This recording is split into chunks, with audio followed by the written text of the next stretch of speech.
ఇప్పుడు మీరు అన్వేష్ మాట్లాడిన మాటల్ని సమర్థిస్తారా, వ్యతిరేకిస్తారా? ఆడవాళ్ళకి వ్యక్తిగతంగా వాళ్ళు ఏమైనా బట్టలు వేసుకోవచ్చు, వేసుకుంటే తప్పేంటి అని మాట్లాడుతున్నారు. ఏమండి, ఆ అమ్మాయి కనిపిస్తే ముద్దైనా పెట్టండి, కడుపైనా చేయండి అని అన్నారు. మీరు గరికపాటిని సమర్థిస్తారా, వ్యతిరేకిస్తారా? మీ ఆంధ్రులకు సిగ్గు శరం లేదు. లోపం ఎక్కడుందంటే మన ఆధ్యాత్మికంగా ఉండే ప్రవచనకారులే ధర్మాన్ని బోధించడంలో ఫెయిల్ అయ్యారు. ప్రాంతీయ భావం కూడా పోతుంది వారు ఆ బోధన చేస్తే. అనసూయ గారి విషయానికి వస్తే, నా డ్రెస్ నా ఇష్టం, నేను ఎలాగైనా తిరుగుతాను అనసూయ అంటున్నారు. మీరేమంటారు దాన్ని? నిప్పుకోవటం వల్ల తిరగటం వల్ల గౌరవం అనుకునేటోళ్ళు కూడా దొంగ వాల్మీకిగా మారిన సందర్భం మనం చూసాము. మరి ఇలాంటివి జరగవా? దొంగ వాల్మీకిగా మారాడు అంటున్నారు. ఎంతమంది దొంగలు వాల్మీకిగా మారారు?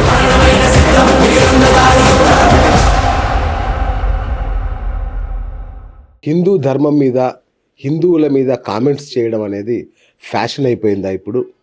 చూస్తుంటే అలాగే అనిపిస్తుంది. మరి దీనికి విరుగుడు ఏం లేదా? తెలుసుకునే ప్రయత్నం చేద్దాం. Hi viewers, welcome to BS talk show. నేను మీ బుర్రా శ్రీనివాస్. మొన్న ప్రపంచం మెచ్చిన దర్శకుడు రాజమౌళి హనుమంతుడిని ఏదో మాట అనేస్తాడు. లేకపోతే ప్రపంచాన్ని చుట్టొచ్చే అన్వేష్ గరికపాటి లాంటి మహానుభావుల్ని చాలా నీచమైన పదజాలంతో మాట్లాడతాడు. హీరో శివాజీ గారు ఆడవాళ్ళ వస్త్రధారణ మీద మాట్లాడుతూ వస్తువులు అనే ఒక రకమైన కామెంట్స్ చేసి తర్వాత నాలుగు ఖర్చుకుంటారు. అసలు ఏం జరుగుతోంది అంటే, ఆ తిరుపతిలో ఇంకా చూసుకోవాలి. తిరుపతి అక్కడ లులు మాల్ అని, తర్వాత ముంతాజ్ హోటల్ అని, ఇట్లా రకరకాల ముందుకు తీసుకొచ్చేస్తారు అక్కడికి.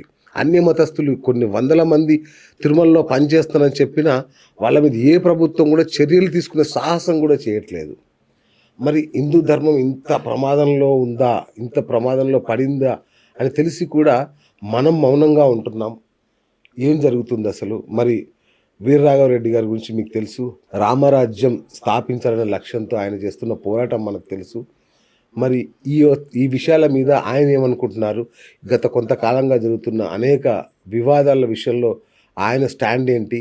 మరి ఆయన వీటి కోసం ఏం పని చేస్తున్నారో తెలుసుకునే ప్రయత్నం చేద్దాం. మహాత్మా నమస్కారం. నమస్కారం స్వామి. నమస్కారం స్వామి. ఎలా ఉన్నారు స్వామి? చాలా బాగున్నాం. నిత్యం ఆనందమే. మీరు ఎటు వెళ్ళారు? ఇక్కడ చాలా జరుగుతున్నాయి రాష్ట్రాలు. ఇంటి పక్కనే మీతో ఉన్నాం. అంటే మీ స్పందన చాలా ఇంపార్టెంట్ మాకు. మీరు స్పందించట్లేదు ఏంటా అనుకుంటున్నాం. గత 10 రోజుల నుంచి రాష్ట్రంలో చాలా పరిణామాలు జరుగుతున్నాయి. అనసూయ వివాదం కావచ్చు, ఇవన్నీ చూస్తున్నారా? అంటే ఇవి కొత్తగా జరిగేవి కాదు బిఎస్ గారు. ఇవి కొత్తగా మనం అనుకుంటున్నామేమో. ఓకే. అంటే మీరు అనేటువంటి హిందూ మతం మీద దాడులు అనేవి పాకిస్తాను భారతదేశం విభజన అప్పటి నుంచి, విభజనకు ముందు ఈ దాడులు జరుగుతూనే ఉన్నాయండి. పరాయివాడు చేసే దాడులు అవి. మనవాళ్ళు అనుకున్న వాళ్ళే మన మీద దాడులు చేస్తున్నారు. ఇది చాలా ఆశ్చర్యంగా ఉంది. ఇప్పుడు కొత్త ట్రెండ్ ఇది. దీన్ని ఎట్లా చూస్తారు? అంటే మనకి మనవాడు పరాయివాడు అని లేదండి, ఉన్నదల్లా మంచి చెడే. ఓకే. సదృశం చేష్టతే స్వస్య ప్రకృతి జ్ఞానవానపి ప్రకృతి యాంతి భూతాని నిగ్రహ కిం కరిష్యతి. మంచివాడు మంచి పని, చెడ్డవాడు చెడ్డ పని చేస్తూ ఉంటారండి. సో దీనికోసమే దుష్ట శిక్షణ, శిష్ట రక్షణ అని మనం వ్యవస్థలను ఏర్పాటు చేసుకున్నాము. ఎవరు తప్పు చేసినా శిక్షించబడాల్సిందే. మీరు తప్పు చేసినా, నేను తప్పు చేసినా, పొలిటీషియన్ తప్పు చేసినా శిక్షించబడాల్సిందే. కానీ దురదృష్టం ఏమిటంటే దుష్ట శిక్షణ చేయాల్సిన వ్యవస్థ ఫెయిల్ అయిపోయి ఉంది. ఓకే. ధర్మస్థాపన మేము చేస్తాం. దుష్ట శిక్షణే ధర్మస్థాపన అండి. ఓకే. దుష్ట శిక్షణ ఏ వ్యవస్థ అయితే చేయటం కోసం నడుం కట్టుకుని ఉందో మన జ్యుడిషియరీ ఫెయిల్ అయిపోయిందండి. ఓకే. చిన్న ఉదాహరణ, మీ మీదే నేను తప్పుడు కేసు పెట్టేస్తాను. నేను 10 సంవత్సరాలు తిరుగుతారు. 10 సంవత్సరాల తర్వాత నేను పెట్టిన తప్పుడు కేసు అని తేలినా తప్పుడు కేసు పెట్టిన నా మీద ఎలాంటి చర్యలు ఉండవు ఇక్కడ. ఇది భారతదేశంలో జ్యుడిషియరీ ఫెయిల్ అయిపోవడానికి ప్రధానమైన కారణం. ఓకే. తప్పుడు కేసులు పెరిగిపోవటం. తప్పుడు కేసులు పెట్టిన వారి మీద 340 CRPC ప్రయోగించమని, ఆ CRPC చట్టం పాతలో కానీ కొత్త చట్టం BNSSలో కానీ ఉన్నప్పటికీ ఆ పని వారు చెయ్యకపోవటం వల్లనే ఇగో పలానా వారు ఇలా తప్పుగా మాట్లాడారు, పలానా వారు తప్పు అన్నారు అని అయినప్పటికీ దానికి పరిష్కారం ఏమిటని మనిద్దరం మాట్లాడుకోవాల్సిన దుస్థితి వచ్చింది. కరెక్ట్. ఇంకా మీరు చెప్పేది చిన్న విషయం, పెద్ద విషయం చెప్తానండి. 100 కోట్ల మంది హిందువుల్ని పోలీసులు 15 నిమిషాలు కళ్ళు మూసుకుంటే చంపేస్తా అన్నాడండి ఒక ఆయన ఓవైసీ గారు. అవును. మరి ఆయనకి ఏమైనా శిక్ష పడిందండి? బహిరంగ అన్న మాటే కదా. ఈ న్యాయమూర్తి అది తప్పు కాదని ఆ కేసును కొట్టేశాడు. నేరం చేసిన వ్యక్తిని శిక్ష నుంచి తప్పించే హక్కు న్యాయమూర్తికి లేదు. ఓకే. అట్లా తీర్పిచ్చిన న్యాయమూర్తికి 7 సంవత్సరాలు జైలు శిక్ష ఉంది. మరి జైలు శిక్ష మీరు నేను వేయాలా? కాదు కదా. సెంట్రల్ గవర్నమెంట్, కేంద్ర రాష్ట్ర ప్రభుత్వాలే ఆ న్యాయమూర్తి మీద అప్పటి కాలంలో 197 సిఆర్పిసి ప్రయోగించి ఇట్లా మాట్లాడిన వ్యక్తిని శిక్ష నుంచి తప్పించి మీరు బయటకు ఎందుకు వదిలేశారు? మీరు మీ తప్పు కదా. మీరు చదవండి ఎప్పుడైనా 218, 219, 220 ఐపీసీలు మీరు చదవండి. ఓకే. ఒక నేరం చేసిన వ్యక్తిని శిక్ష నుంచి తప్పించినా అతనికి 7 సంవత్సరాలు జైలు శిక్ష అని ఉంది. మరి బయటకు వదిలేశారు ఓవైసీ అని. ఆయన ఈ మధ్య కాలంలో కూడా మాట్లాడారు. నేను చెప్పిన 15 నిమిషాలు అనేది ఇంకా సమయం ఉంది దానికి, అది అట్లానే ఉందని చెప్పేసి అన్నాడండి ఆయన. మరి ఎవరైతే ఇలా తప్పుడుగా మాట్లాడారో మాట్లాడిన వ్యక్తిని శిక్షించాల్సిన న్యాయమూర్తి కళ్ళు మూసుకుని తప్పుడు తీర్పిచ్చాడు. ఈ న్యాయమూర్తి మీద 197 సిఆర్పిసి ప్రయోగించి అతన్ని జైలుకి పంపించి ఉద్యోగం నుంచి తొలగించాల్సిన బాధ్యతను కలిగిన కేంద్ర రాష్ట్ర ప్రభుత్వాలు ఆ పని చేయలేదు. కాబట్టి మీ దగ్గర డబ్బు, అధికారం, పలుకుబడి మీ దగ్గర ఉన్నాయంటే మీరు ఎన్ని నేరాలు చేసినా పర్వాలేదు, మీరు ఎన్ని తప్పుడు మాటలు మాట్లాడినా పర్వాలేదు. ఇది న్యాయ వ్యవస్థ మనకు నేర్పించిందండి. మీరు బలహీనంగా ఉన్నారా? మీ దగ్గర డబ్బు లేదా, అధికారం లేదా, మీరు ఏం మాటలో మాట్లాడకపోయినా మీరు తప్పుడు కేసులు మీరు భరించాల్సిందే మీరు. సో కాబట్టి ఇప్పుడు మన్నించండి. ఒకవేళ తమకు బాధ కలిగితే మీరు అనే అన్వేష్ గారు కానివ్వండి, లేకపోతే ఇంక వేరే ఇతరత్ర కారణాలు కానివ్వండి, అన్నిటికీ కారణం జుడిషియరీయే. మనకు మూలం అక్కడ ఉందండి. మనం దాన్ని వదిలేసి వీరి గురించి ఎంతకాలం మనం మాట్లాడుకున్నా పరిష్కారం దొరకదు మనకి. ఇప్పుడు అన్వేష్ లాంటి వాళ్ళు నా దగ్గర డబ్బులు ఉన్నాయి, నన్ను ఏం పీకలేరు అని ఒక విదేశంలో కూర్చొని, చైనాలోనే ఎక్కడో కూర్చొని ఇష్టానుసారంగా మాట్లాడితే సరే మూలాల్లోకి వెళ్దాం. కానీ ఇప్పుడు మనం మూలాల్లోకి వెళ్ళి పరిష్కరించేది ఏం లేదు. దాని మీద సమగ్రమైన ఒక యుద్ధం జరగాలి, అది ఒక వైపు చేద్దాం. ప్రస్తుతం ఇట్లాంటి వాళ్ళని చూసి యూత్ ఏమనుకుంటారు? వాళ్ళ ఆలోచన విధానం ఎలా ఉంటుంది? మరి అట్లా మాట్లాడితే వాళ్ళని ఏం చేయాలి అంటే ఇప్పుడు మనకు వ్యవస్థ ఉంది కదండి. ఇప్పుడు మనకి ఐపీసీ ఇండియన్ పీనల్ కోడ్లో కానివ్వండి, బిఎన్ఎస్ మన భారతీయ న్యాయ సంహితలో కానివ్వండి మనకు శిక్షలు ఉన్నాయా లేదా? ఉన్నాయి. ఇట్లా అకారణంగా ఒకరిని దూషించిన, ఒకరిని బెదిరించిన, లేదు మతం మీద ఏమైనా నిందలు వేసిన ఆ శిక్షలు ఉన్నాయా లేదా? మరి ఇప్పుడు దాని మీద చర్య తీసుకోవాల్సిన బాధ్యత ఎవరిది? మీరు నేను ఒక కెమెరా ముందు కూర్చుని మన డిస్కషన్ చేసుకోవటం వల్ల అన్వేష్ మంచివాడు కాడు, లేకపోతే అన్వేష్ చెడ్డవాడు అని మాట్లాడుకోవటం వల్ల వచ్చే ఉపయోగం ఏమిటి? ఒక్కసారి తప్పు చేసిన వ్యక్తికి శిక్ష పడితే ఇంకొకరు తప్పు చేయడానికి ఆలోచిస్తారు. మీరు చెప్పారు న్యాయ వ్యవస్థ ఫెయిల్ అయిందని, న్యాయంగా జరగట్లేదు, రైట్, అయిపోయింది. ఇప్పుడు మీరు అన్వేష్ మాట్లాడిన మాటల్ని సమర్థిస్తారా, వ్యతిరేకిస్తారా? ఆడవాళ్ళకి వ్యక్తిగతంగా వాళ్ళు ఏమైనా బట్టలు వేసుకోవచ్చు, వేసుకుంటే తప్పేంటి అని మాట్లాడుతున్నాడు. అంటే ఆడవాళ్ళైనా మగవాళ్ళైనా ఎవరైనా ఇప్పుడు ఈ కాలంలో ఆడవాళ్ళు కూడా ఉద్యోగాలు చేస్తున్నారు, మగవాళ్ళు చేసే పనులన్నీ ఆడవాళ్ళు కూడా చేస్తున్నారు. కాబట్టి మనం ఆడవాళ్ళకి మాత్రమే ఈ రిస్ట్రిక్షన్ పెట్టేసి మేము స్వేచ్ఛగా ఉంటాము, మేము 10 మందితో తిరుగుతాము, కానీ మీరు తిరగకూడదు అనే మాట ఎప్పుడైనా తప్పే విఎస్ గారు. ఇప్పుడు నేను 10 మంది వాళ్ళతో ఎఫ్ఐఆర్ పెట్టుకుంటాను నేను, కానీ ఆడది మాత్రం పెట్టుకోకూడదు. నేను చేస్తే ఒప్పు, ఆడది చేస్తే తప్పు అనే భావం ఎప్పుడైనా ఏ కాలంలో అయినా తప్పేనండి. పెట్టుకున్నది ఆడవాళ్ళతోనే సార్. అదే కదా వచ్చిందండి, అదే కదా వచ్చింది. ఇద్దరు ఉంది అందులో, ఇద్దరు భాగస్వామ్యం ఉంది. ఇప్పుడు రెండవది మనకి మీరనే అన్వేష్ గారు కానీ శివాజీ గారు కానీ ఇద్దరు మాటలు కొంచెం కాంట్రరీగా ఉండొచ్చు. ఈయనేమో మనం శుభ్రంగా కప్పుకుంటే గౌరవంగా ఉంటుందని అన్నారు, ఆయన విప్పుకున్నా ఏం పర్వాలేదని అన్నారు. సో ఇద్దరు 2 రకాల భావజాలను కలిగి ఉన్నారు. కానీ నాకు గౌరవం కావాలి, నాకు మర్యాద కావాలి, అది నాకు చీరలో వస్తుంది, అంటే నిండుగా కప్పుకునే వస్త్రధారణలో వస్తుంది అనుకునే వాళ్ళందరూ దాన్ని సమర్థించున్నారు. అంటే సామాన్లు అనే మాట వాడడాన్ని కొంచెం దానికి ఆయన క్షమాపణ కూడా చెప్పాడండి. ఆయన చెప్పారు. సహజంగా ఏంటంటే అందరూ లోపల అనుకునే మాట ఆయన బయట అన్నాడండి. ఏమండి నిజానికి ఇప్పుడు ఎంతో మంది అశ్లీలంగా అమ్మాయిలు అట్లా ఉన్నప్పుడు ఎగబడి చూసే ఈ అబ్బాయిల ఉద్దేశం ఏమిటండి? ఏం చూడడం కోసం అండి వాళ్ళు? దాన్ని ఆయన పైకి అన్నారు. ఒక అక్కలుగానో చెల్లెమ్మలుగానో లేకపోతే బంధువులుగానో భావించి అట్లా మనం ఎక్స్పోజ్ చేయటం వల్ల మనం గౌరవం కోల్పోతాము. మీరు ఆ గౌరవాన్ని కోల్పోవద్దు అని ఓ పెద్ద మనిషి కింద ఆయన మాట చెప్పుంటాడండి ఆయన. ఇప్పుడు ఈ అన్వేష్ గారు ఏమో ఏమీ లేదు మీరు ఇప్పుకుని తిరిగేసేయండి అంటే ఆయన అలా చేస్తున్నాడు కాబట్టి, అలాంటి వారితో ఆయన తిరుగుతున్నాడు కాబట్టి ఆయన చెప్పుండొచ్చు అండి. కానీ నిజానికి ఇది మీ పని నా పని కూడా కాదండి. నిజానికి ఎవరి మాటల్లో అయితే తప్పు ఉందో, ఎవరి మాటల్లో అయితే దోషం ఉందో, ఆ దోషమున్న వారి మాటల మీద చర్య తీసుకునేటువంటి కమిషన్స్, కోర్టులు, ఫారమ్స్ మనకు అందుబాటులో ఉన్నాయండి. సరే మీరు చెప్పండి విఘ్నులు మీరు, ఇట్లాంటి డిఫమేషన్ కేసులు ఎవరికైనా శిక్ష పడ్డ దాఖలు ఉన్నాయా? ఇట్లా మాట్లాడినందువల్ల ఎవరికైనా ఇంతవరకు ఏ కోర్టు అయినా శిక్ష విధించిందా? ఏమండి, అమ్మాయి కనిపిస్తే ముద్దైనా పెట్టండి, కడుపైనా చెయ్యండి అని అన్నారు బాలకృష్ణ గారు. అప్పుడు ఈ చర్చ ఏమి రాలేదు కదండి. ఎందుకు రాలేదండి? ఈ స్థాయిలో మరి ఆయనకన్నా మహిళా కమిషన్ నోటీసులు ఇచ్చి క్షమాపణ చెప్పించే స్థాయిలో వచ్చిందా? ఇప్పుడు అదే శివాజీ గారు కూడా కొంచెం బలంగా ఏమన్నా పెద్ద ఇదిగా ఉన్నారనుకోండి, ఆయన్ని కూడా సమస్య కాదండి.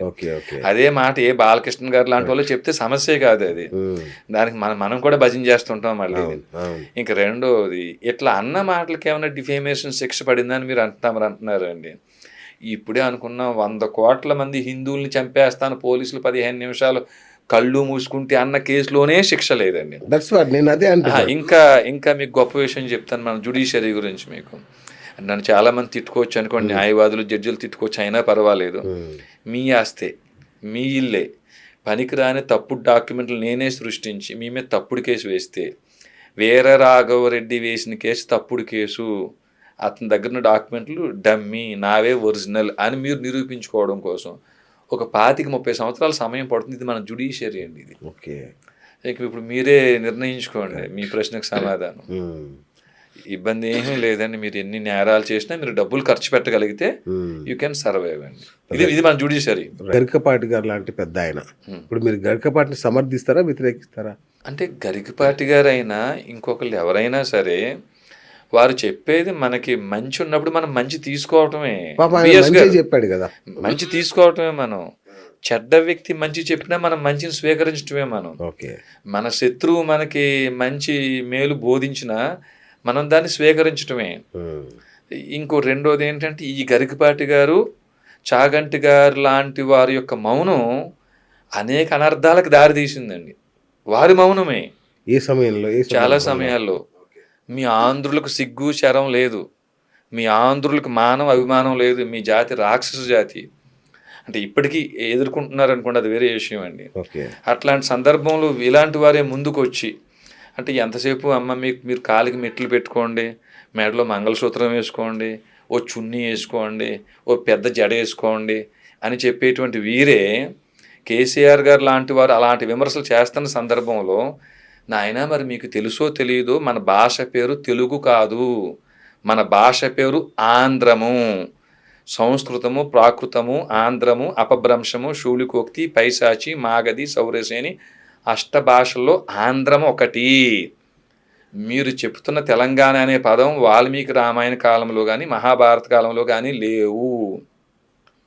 సీతమ్మను వెతకడం కోసం ఆయన సైన్యాన్ని 4 దిక్కులా పంపినప్పుడు దక్షిణం వైపు చెప్పిన 16 దేశాలలో కౌశిక, పుండ్ర, పులంద, ఆంధ్ర, మలయాళ దేశాల పేర్లు ఉన్నాయి తప్ప మీరు చెప్తున్న తెలంగాణ అనే దేశమే లేదు, తెలంగాణ అనే ప్రాంతమే లేదు. త్రిలింగ తెలుగు ఆ పేరుతో మనకు తెలుగు భాష అయ్యింది, కానీ మన భాష పేరు ఆంధ్రము అని ఇట్లాంటి సత్యం కానీ ఆ రోజు బోధించగలిగి ఉండుంటే ఈరోజు వారికి అవకాశం ఉండుండేది కాదు కదండి.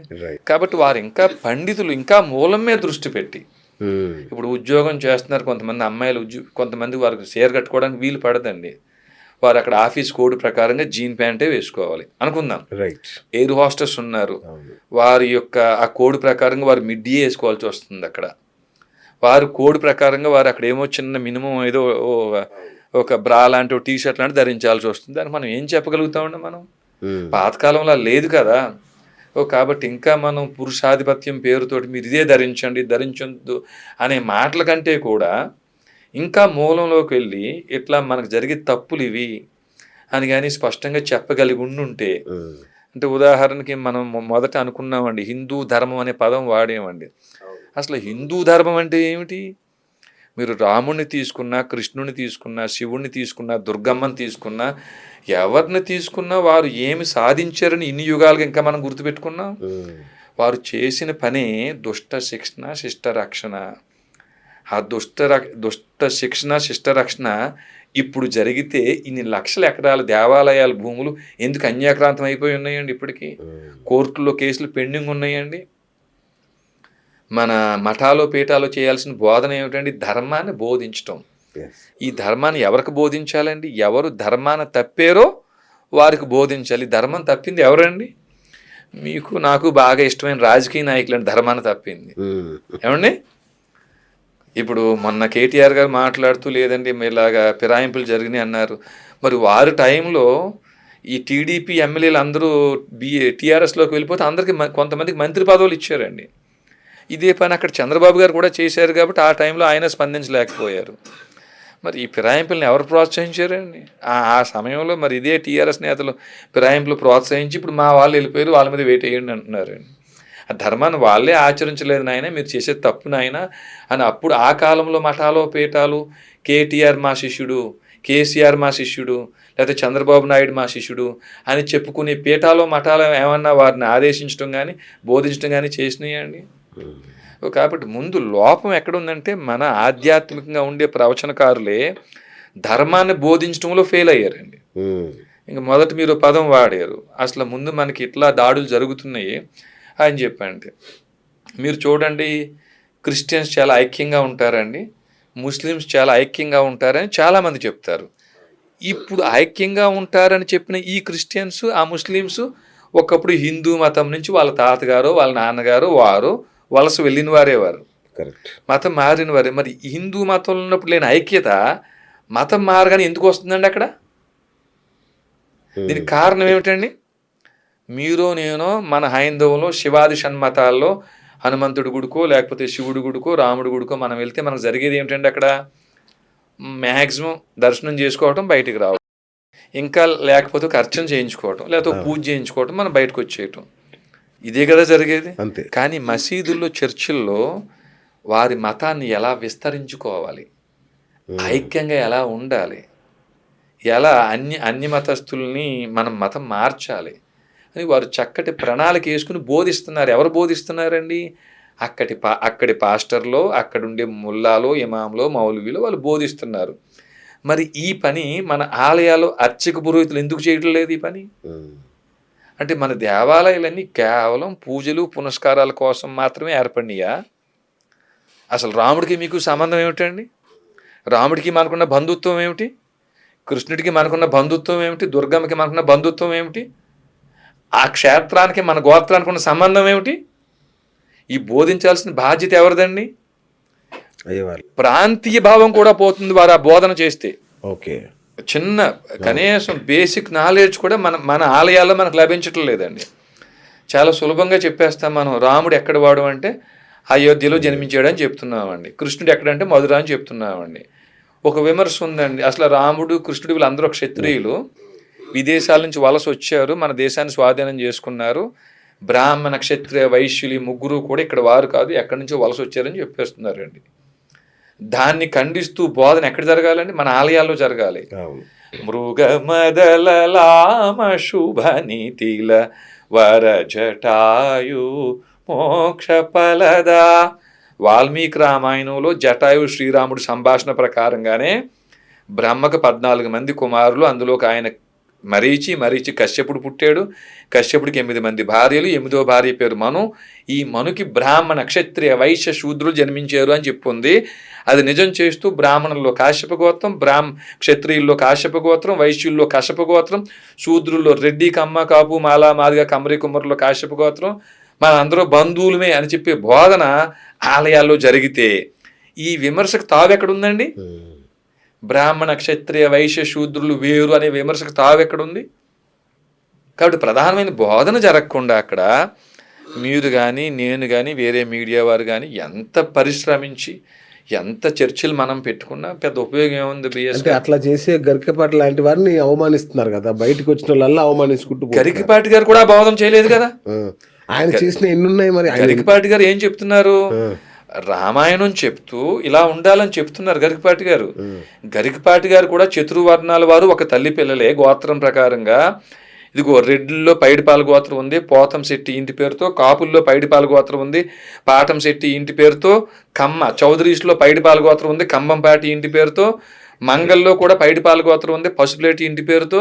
మన అందరూ బంధువులైన బోధన ఆయన చేయలేదు కదండి. కాబట్టి ఇప్పుడు ఆయనైనా నేనైనా మనకు ఉండేటువంటి నాలెడ్జ్ పరిమితమైనది అయినప్పుడు మనం చేసే ప్రక్రియ ఏంటంటే సమాజంలో ఎక్కడ లోపం జరిగిందో ఆ లోపాన్ని సరిదిద్దటం కోసం బోధన జరగాలి. ఓకే, ఇదే గరికపాటి గారు లాంటి వారు అందరూ ఒక పిలిపిచ్చి, నాయన చర్చిల్లో మసీదుల్లో ఐక్యంగా ఉండటం కోసం బోధన జరుగుతుంది, చర్చిల్లో మసీదుల్లో వారి మతాన్ని ఎలా విస్తరించుకోవాలో బోధన జరుగుతుంది, మరి మన ఆలయాల్లో అర్చక పురోహితులు ఈ పని ఎందుకు చేయటం లేదు అని పిలిపిస్తే మీరు అన్నట్టు కొంత ప్రయోజనం ఉంటుందండి. ఇక అనసూయ గారి విషయానికి వస్తే ఇప్పుడు ఆమె వైపు కూడా కొందరు అటు కొందరు ఇటు నిలబడి ఫైట్ చేస్తున్నారు. నా డ్రెస్ నా ఇష్టం, నేను ఎలాగైనా తిరుగుతాను అనసూయ అంటున్నారు. మీరేమంటారు దానికి? ఇందాక మనం అంటున్నాం కదా మహాత్మా, 2 రకాలు ఉన్నారండి. నాకు గౌరవం కావాలి, ఇట్లా కప్పుకోవటం ద్వారా గౌరవం వస్తుంది అనుకున్నవారు అలాగే ఉన్నారండి, దాన్నే సమర్థిస్తారు. నాకు ఇది కూడా గౌరవం, నేను ఇప్పుకోవటం వల్ల కడ్రాయి వేసుకుని తిరగటం వల్ల గౌరవం అనుకునేటోళ్ళు కూడా వాళ్ళు అలా ఉన్నారండి. కాబట్టి ఇక్కడ మనం 100% వారి ఇష్టానికి వదిలేయటం తప్ప మనం పాటించినటువంటి ఏమిటండి, మనం పాటించిన ఆచారాన్ని ఒకళ్ళ మీద రుద్దకూడదండి.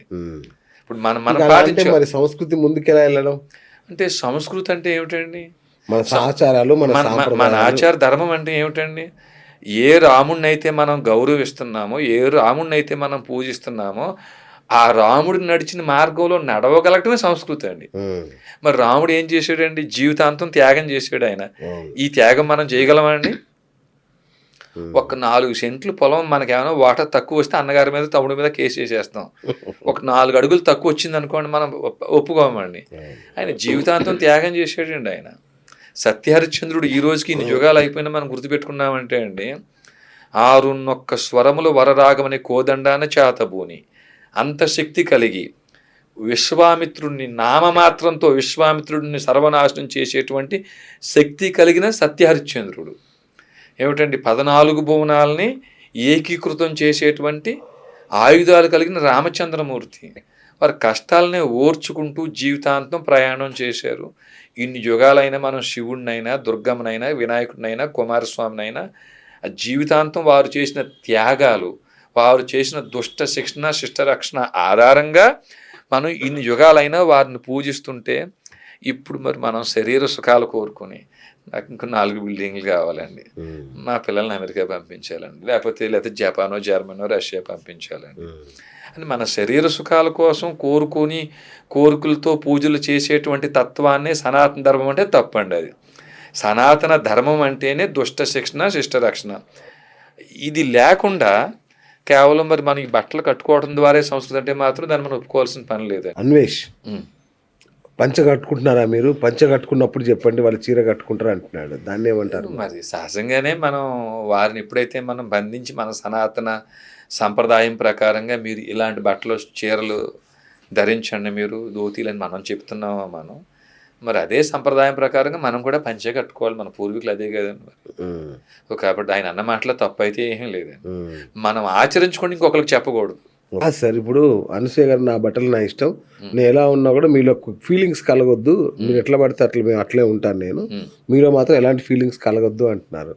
దీన్ని ఎట్లా మీరు సమర్థిస్తారు? సహజంగా స్వామి, బట్టలు చిన్న కురస బట్టలు ధరించడం వల్ల మాత్రమే ఈ మానభంగాలు జరుగుతున్నాయి, ఇలాంటి అఘాత్యాలు జరుగుతున్నాయి అనే మాట అబద్ధం. ఎందుకంటే 2-3 సంవత్సరాల పసిపిల్లల మీద, 2-3 నెలల పసిపిల్లల మీద కూడా ఇలాంటి మానభంగాలు అకృత్యాలు జరిగినాయి, చూసాం, అవి జరిగినాయి. కాబట్టి బట్టల వల్ల జరుగుతుందనే మాట పూర్తిగా అబద్ధం. కొంత పర్సంటేజ్, కొంత శాతం ఉండొచ్చండి. ఇంకా రెండోది, మంచివాడికి మీరు ఒక 100 మంది పిల్లల్ని కూర్చోబెట్టండి, మీరు ఇక్కడ కూర్చోబెట్టి ఒక బూతి సినిమా వేయండి, అశ్లీలం ప్రదర్శించండి మీరు. ఈ 100 మందిలో మంచి వాళ్ళు ఏం చేస్తారంటే ఆ బూతులో కూడా మంచిని తీసుకుంటారండి వీళ్ళు. ఎలా ఉండకూడదు అనే విషయం తీసుకుంటారండి. ఈ 100 మంది పిల్లలకి రామాయణం వేసి చూపించండి, మంచి గ్రంథం సినిమా వేసి చూపించండి. ఆ, దాంట్లో చెడ్డవాళ్ళు ఏం చేస్తారంటే రామాయణంలో కూడా బూతులు వెతుకుతారండి. ఆ, సో మంచివాడు ఎప్పుడూ కూడా చెడులో మంచిని తీసుకుంటాడు, చెడ్డవాడు ఎప్పుడూ కూడా మంచిలో కూడా చెడుని వెతుకుతుంటాడు. అంటే బై బర్త్ మంచి చెడ్డ వచ్చేస్తారా? బై బర్త్ వస్తుందండి, బై బర్త్ వస్తుంది. నేను అంటలేదు ఇది. పూర్వాభ్యాసేన తేనైవ హరియతే వ్యవసోపి సహ జిజ్ఞాసురపి యోగశ శబ్ద బ్రహ్మాతి వర్తితే, భగవద్గీత అండి ఇది, నేను అంటట్లేదు.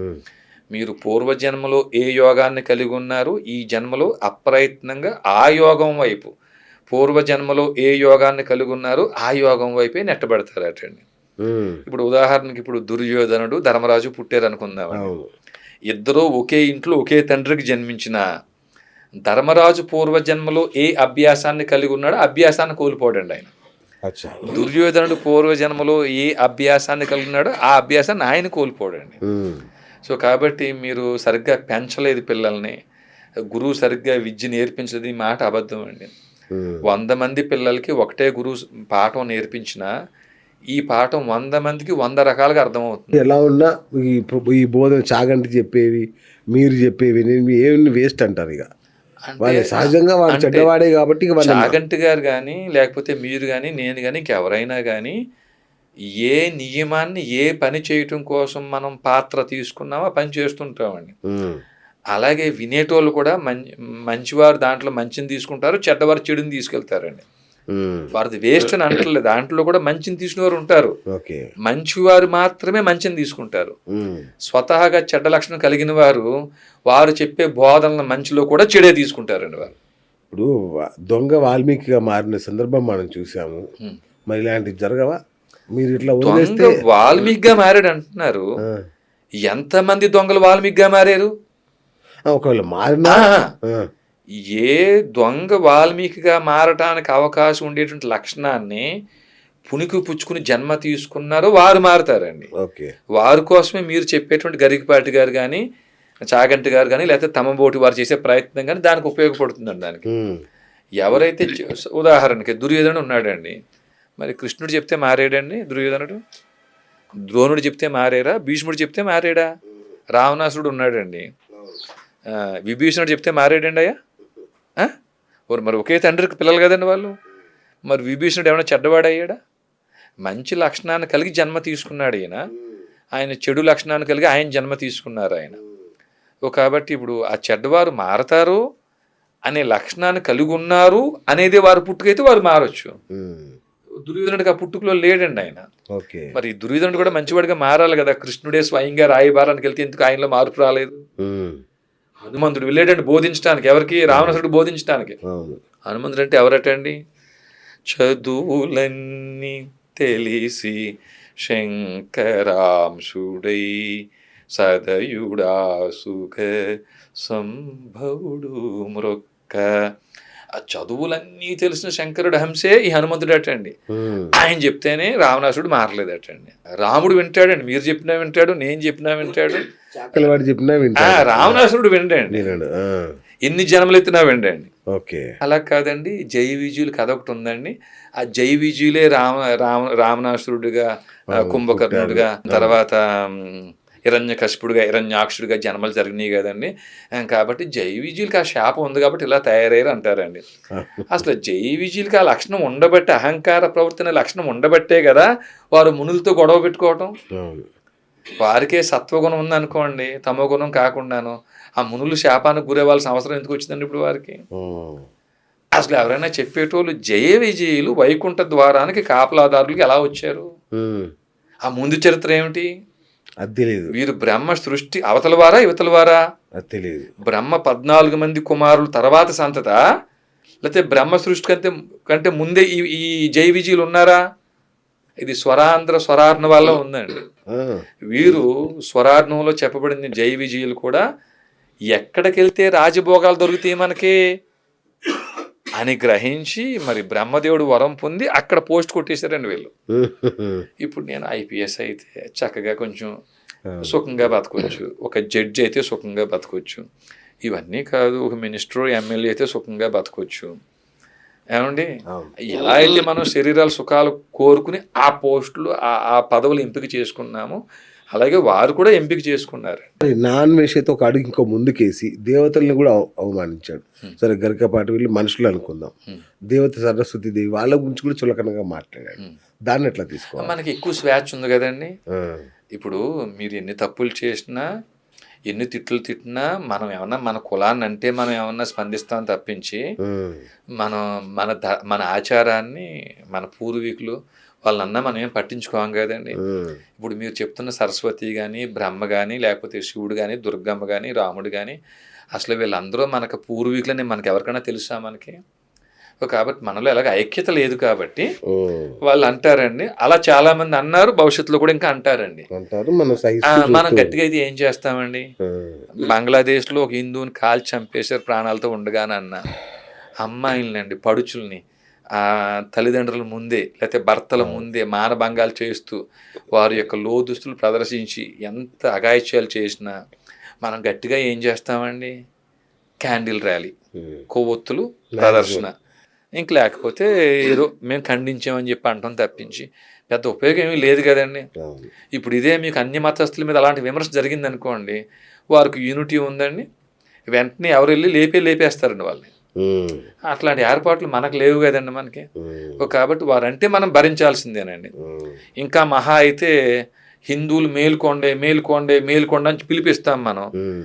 మీరు చెప్పారా నేను మేల్కొన్నా, నేనేం చేయాలి మేల్కొని? ఇప్పుడు అంతే, నాతో పాటు ఆయన కూడా మేల్కొన్నాడు, అంతే. మేము మేల్కొని కళ్ళు తెరిచి చూస్తున్నాం, ఏం చేద్దాం ఇప్పుడు మనం చెప్పండి? All are in survival trap, దైవీ హేష గుణమయీ మమ మాయా దురత్యయ మామేవయే ప్రపద్యంతి మాయామేతాం తరంతితే. మనం ఒక మాయలో పడిపోయి ఉన్నప్పుడు మనకేదో అవకాశం దొరికింది కాబట్టి ఈరోజు కెమెరా ముందు అన్వేష్ గురించి మాట్లాడుతున్నాము. నాకంటే బాగా చెప్పగలుగుండి అవకాశం లేని వారు చాలా మంది ఉంటారు. కానీ కారణం ఏమిటి? పరిష్కారం ఏమిటి? కారణం మన వ్యవస్థలో లోపం, కారణం మనలో ఐక్యత లేకపోవటం, మనం వ్యవస్థీకృతం అయ్యి లేకపోవటం, ఇంకా మనం అనుకున్నట్టు మన గుడి స్థాయిలో, ఆలయ స్థాయిలో అర్చక పురోహితులే బోధనలు మొదలుపెట్టి బోధించి అన్య మతస్థులు ఏమైతే చేస్తున్నారో వారి మత వ్యాప్తి కోసం ఆ పని మన అర్చక పురోహితులు చేస్తే తప్ప మీరు అనేటువంటి అన్వేష్ లాంటి వారి మాటలు నోర్లు మూతపడవండి. అన్వేష్ దాకెందుకు? రేపు పొద్దున్న నేనే అంటానండి 4 మాటలు అంటాను, ఎందుకంటే అన్వేష్ ఏ శిక్ష పడలేదు కదా, నాకేం పడుతుంది? నేను 4 మాటలు నేనే అంటానండి. ఎన్ని మాటలన్నా శిక్ష లేదు కదా. వీరరాఘవరెడ్డి గారు ఏం చేస్తారు ఇలాంటి వాళ్ళ విషయంలో? మేము రామరాజ్య స్థాపన జరగాలని ఇక్కడికంటే మూలం ఇంకా ఉందండి. ఇప్పుడు పాకిస్తాన్ విభజన జరిగినప్పుడు అనేక లక్షల మందిని చంపేసి శవాలు పంపించారు మనకి ఇక్కడ. ఇది మా ముస్లిమ్స్ దేశం, ఇది మీ హిందువులు ఉండటానికి లేదు అని. ఈ మధ్యకాలంలో 1990 ఆ దశకంలో కూడా చాలామంది పండితుల పేరుతో ఓచుకోవాల్సి జరిగిందని మీలాంటి పెద్దలు చెప్పగా నేను విన్నాను. అది కాశ్మీర్ ఫైల్స్తో సినిమా కూడా వచ్చిందండి. కేరళలో, వెస్ట్ బెంగాల్లో నిన్నగాక మొన్న పెహల్గాం దాడి అండి. 29 మంది ప్యాంటులు విప్పి జిప్పులు తీసి వారి భార్యల ముందే, వీరు ముస్లిమ్స్ అయితే కాదు హిందువులను కన్ఫామ్ చేసుకుని మరీ కాల్చి చంపేశారండి. ఇంత జరుగుతున్న మార్గం ఏమిటండి? మనల్ని మనం రక్షించుకోవడం కోసం మనకు ఒక వ్యవస్థ ఉండాలి. అదేంటండి పోలీస్ స్టేషన్లు, కోర్టులు ఉన్నాయని మీరు అనొచ్చండి. మరి ఇదే పోలీస్ స్టేషన్లు, కోర్టులు పాకిస్తాన్ విభజనప్పుడు కూడా ఉన్నాయి కదా, అక్కడ కూడా ఉన్నాయి కదా. ఆ లక్షల మందిని వారు ఎందుకు కాపాడలేదు? మరి కాశ్మీర్లో కోర్టులు, పోలీస్ స్టేషన్లు ఈ హిందువులను ఎందుకు కాపాడలేదు? ఇప్పుడు బంగ్లాదేశ్లో కోర్టులు, పోలీస్ స్టేషన్లు ఎందుకు కాపాడలేదు?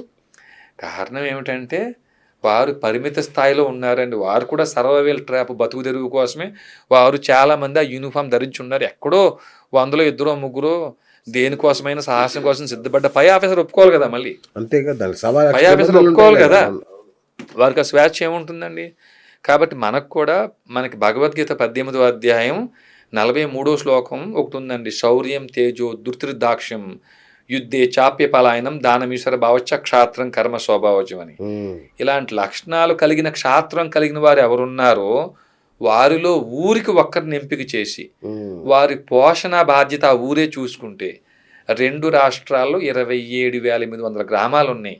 గ్రామానికి ఒక్క సైనికుడు క్షాత్రం కలిగిన వాడు వచ్చిన అతని బాధ్యత ఊరు చూసుకుంటే, ఈ కోఆర్డినేషన్ అతను పోషించే బాధ్యత అర్చక పురోహితులు తీసుకుని ఈ లక్షణాలు కలిగిన వాడి యొక్క పోషణ బాధ్యత ఆ ఊరంతా చూసుకునేటట్టు ఆ ఆలయాల్లో వీరు బోధనలు చేస్తే, ఆ సైన్యం నిలబడితే ఎట్ ఏ టైం మనకి 27,000 మంది సైన్యం అవుతామండి మనం కనీసం. అవును. తిరుపతిలో ఏదో యూనివర్సిటీలు, వండర్ఫుల్. అవును. ముస్లిం యూనివర్సిటీలు వస్తున్నాయని చెప్పినా, లేకపోతే రకరకాల అన్య మతస్థులు పేటరేగిపోయినా, లేకపోతే మన దేవాలయాలు భూములు అన్యాక్రాంతం అయిపోయి ఉన్నా, ఒక వ్యవస్థ ప్రశ్నించే వ్యవస్థ అవుద్దండి. ఒక లడ్డు కల్తీ అయినా. అంతే. రాజకీయ వ్యవస్థ ఎంతసేపు కూడా వారు రాజకీయ స్వలాభం కోసమే వాళ్ళు పనిచేస్తారండి వాళ్ళు. ధర్మం కోసం వాళ్ళు పనిచేయరు కాబట్టి ఈ వ్యవస్థ ఏర్పడాలని కోరుకుని 2 రాష్ట్రాల్లో పర్యటించి అర్చక పురోహితుని కలిసి, అయ్యా మరి అన్య మతస్థులు ఈ రకంగా చేస్తున్నారు, వారు ఐక్యత కోసం వారి యొక్క మత వ్యాప్తి కోసం వారు బోధనలు చేస్తున్నారు, మన రక్షణ కోసం మీరు బోధించండి, ఊరికి ఒక సైనికుడిని ఎంచుకోండి, మీరు మాకేం డబ్బులు ఇవ్వద్దు, ఆ ఊరు సైనికుడి పోషణ మీరే చూసుకోండి. రేపొద్దున తిరుపతో లేకపోతే విజయవాడ లేకపోతే శ్రీకాకుళం రామతీర్థమో ఘటనలు అయినప్పుడు ప్రతి ఊరు నుంచి వెళ్ళాలంటే జనం వాళ్ళకి పనులు ఉంటాయి కదండి, వారికి జాబులో లేకపోతే వ్యవసాయం పనుల్లో లేకపోతే గేదెలనో ఆవులనో కాచుకునే పని, సర్వైవల్ పని ఉంటుంది కదండి. కాబట్టి వీరు ఊరిని పోషించబడేవారు ఉన్నారనుకోండి, రామతీర్థం పోవాలి ట్రైన్ టికెట్ వేళ ఊరే తీస్తుంది, అంతేగా, అక్కడికి అయ్యే ఖర్చులు ఊరే పెట్టుకుంటుంది, ఎవ్రీ మంత్ ఆయనకి అయ్యే శాలరీ ఊరే పెట్టుకుంటుంది, ఆ కుటుంబ పోషణ అంతా ఊరే చూసుకుంటుంది. అట్లాంటి వ్యవస్థ రావాలని కోరుకుంటూనే అర్చక పురోహితులను కలిసి తిరిగి చెప్తున్నాం. అనేక మందిని కలిసి చెప్తే చాలా మంది సమ్మతించారు. ఆ చిలుకూరు వెళ్ళిన సందర్భంలో ఆయనకి అది ఎక్కకపోవడం, ఆయన వేరే సందర్భంలో బ్రాహ్మణుడు 18వ అధ్యాయం 42వ శ్లోకంలో శమో ధమస్తప శౌచం శాంతిర్జావమేవచ జ్ఞాన విజ్ఞాన మాస్తిక్యం బ్రహ్మకర్మ స్వభావజం అని ఏ లక్షణాలు బ్రాహ్మణులు ఉంటే బ్రాహ్మణులు అన్నారు, ఆ లక్షణానికి వ్యతిరేక దిశలో ఆయన ఉండటం, ఆ విభేదం కాస్త కేసు కింద వెళ్ళింది అనుకోండి. మా ప్రయత్నం మీరు అన్నట్టు ఈ కారణం ఏమిటి, పరిష్కారం ఏమిటి అనే దిశగా సాగుతుంది. మీకు రౌడీ షీట్ అప్పుడు వచ్చిందా, అంతకు ముందే? రౌడీ షీట్ అప్పుడు లేదు, ఇప్పుడు లేదా? రౌడీ షీట్ చాలా బాగా పుకారు నడుస్తుంది, రౌడీ షీట్ ఉంది. సరే పోనీ మీరు రికమెండ్ చేయండి, రౌడీ షీట్ అలా పడి ఉంటుంది, ఇంకో పడి ఉంటుంది అంటారా? రైట్. అంటే అగ్రెసివ్ గా వెళ్ళడానికి అదే కారణమా లేదంటే ఏంటా అని అందుకే అడిగాను మిమ్మల్ని. రౌడీ షీట్ ఉంది అనేసరికి అగ్రెసివ్ లేదండి, ఇక్కడ అగ్రెసివ్ అనే మాట అబద్ధం. మనకి జరుగుతున్న అఘాయిత్యాలకి ముందు కారణం ఏమిటి, సో దానికి పరిష్కారం ఏమిటి. ఇప్పుడు నేను 2 ఆడపిల్లల తండ్రిని అండి, ఇప్పుడు నాకు 46 సంవత్సరాల వయసు, 20 ఏళ్ళలో 25 ఏళ్ళు శరీరం లోపల ఉంటాను, తర్వాత సొంత ఊరికి వెళ్ళిపోతాం కదా, వివాద వికృత నిషాదానికి వెళ్ళిపోవాల్సిందే కదా. ఈ పిల్లలకి ఏదైనా ఒక మంచి ఆస్తి ఇచ్చి వెళ్ళాలంటే ధర్మస్థాపన అయి ఉండాలి. ధర్మస్థాపన అవ్వాలంటే ముందు ధర్మస్థాపన చేస్తానన్న న్యాయస్థానాలు దుష్ట శిక్షణ శిష్ట రక్షణ చేస్తే ఇప్పుడు మీకు నాకు పని ఉండేది కాదు. కాబట్టి వారు ఆ పని చేయట్లేదు. న్యాయమూర్తులు ఈ పని చేయకపోతే వీరి మీద ఈ 197 సిఆర్పిసి ప్రయోగించాల్సినటువంటి కేంద్ర రాష్ట్ర ప్రభుత్వాలు ఆ పని చేయట్లేదు. కాబట్టి కేంద్ర రాష్ట్ర ప్రభుత్వాలకి ఇటు న్యాయమూర్తులకి ఈ వ్యవస్థలకి మనమే యజమానులం కదా. మరి మన కోసం మనం ఏర్పాటు రక్షణ కవచం, కనీసం వారిని ప్రశ్నించడం కోసమైనా ఓ రక్షణ కవచం ఏర్పాటు చేయాలనే ఉద్దేశంతో చేసే ప్రయత్నమే. దానికి మీరు అగ్రెసివ్ అని పేరు పెట్టిన ఇబ్బంది ఏం లేదు. తిరుపతి మీద ఎప్పుడు కాన్సన్ట్రేట్ చేశారా?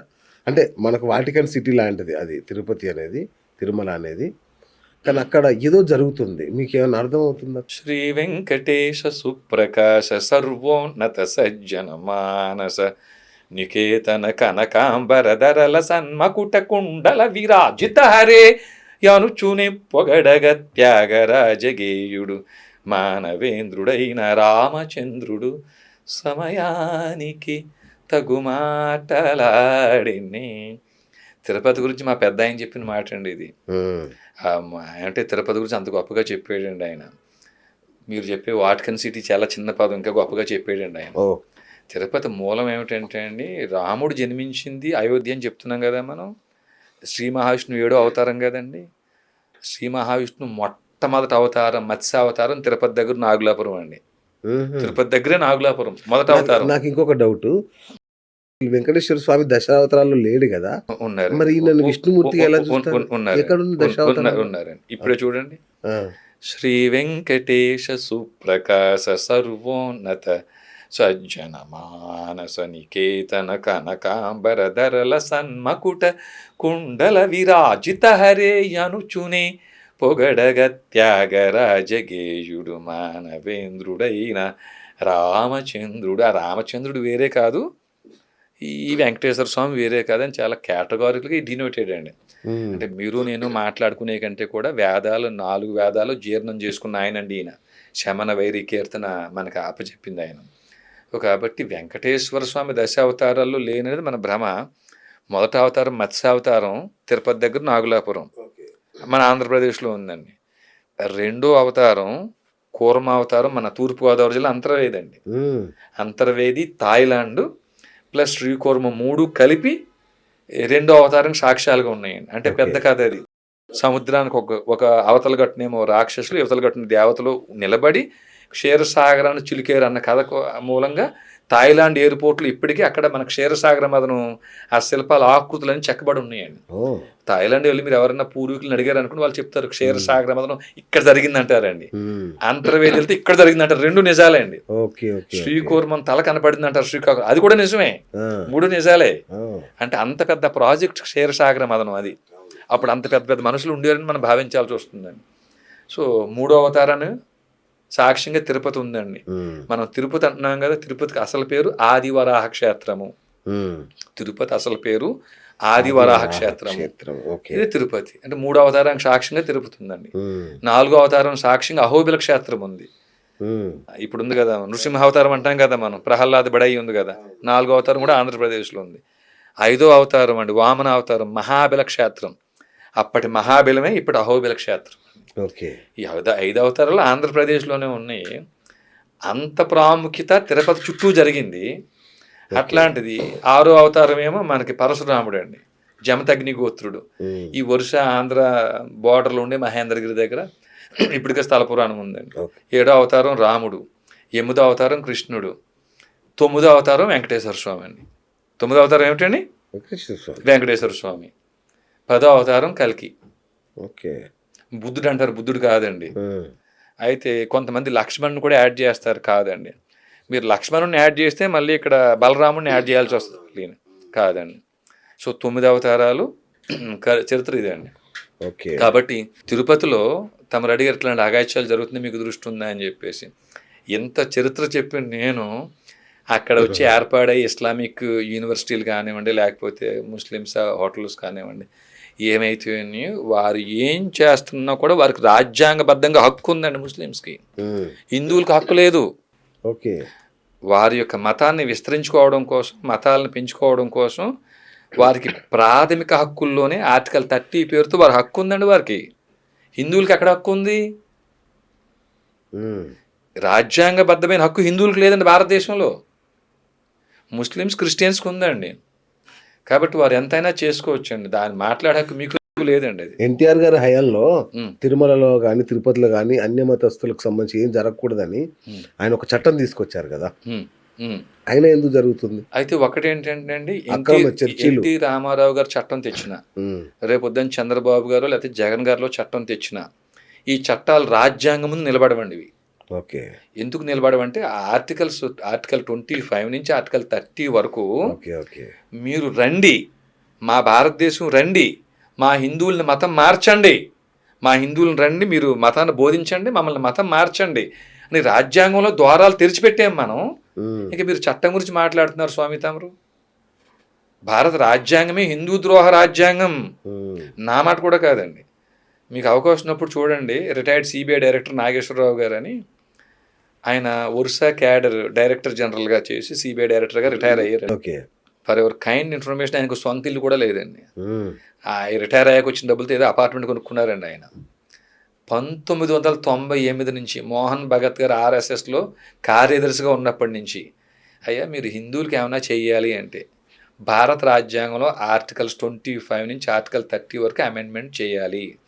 ఇవి చేయకపోతే వచ్చే 50 సంవత్సరాల తర్వాత హిందువులు భారతదేశంలో మిగలరు. ఉమ్, మిగిలిన 1% 2% పాకిస్తాన్ పరిస్థితి అవుతుంది. ఉమ్, కాశ్మీర్ లాగా.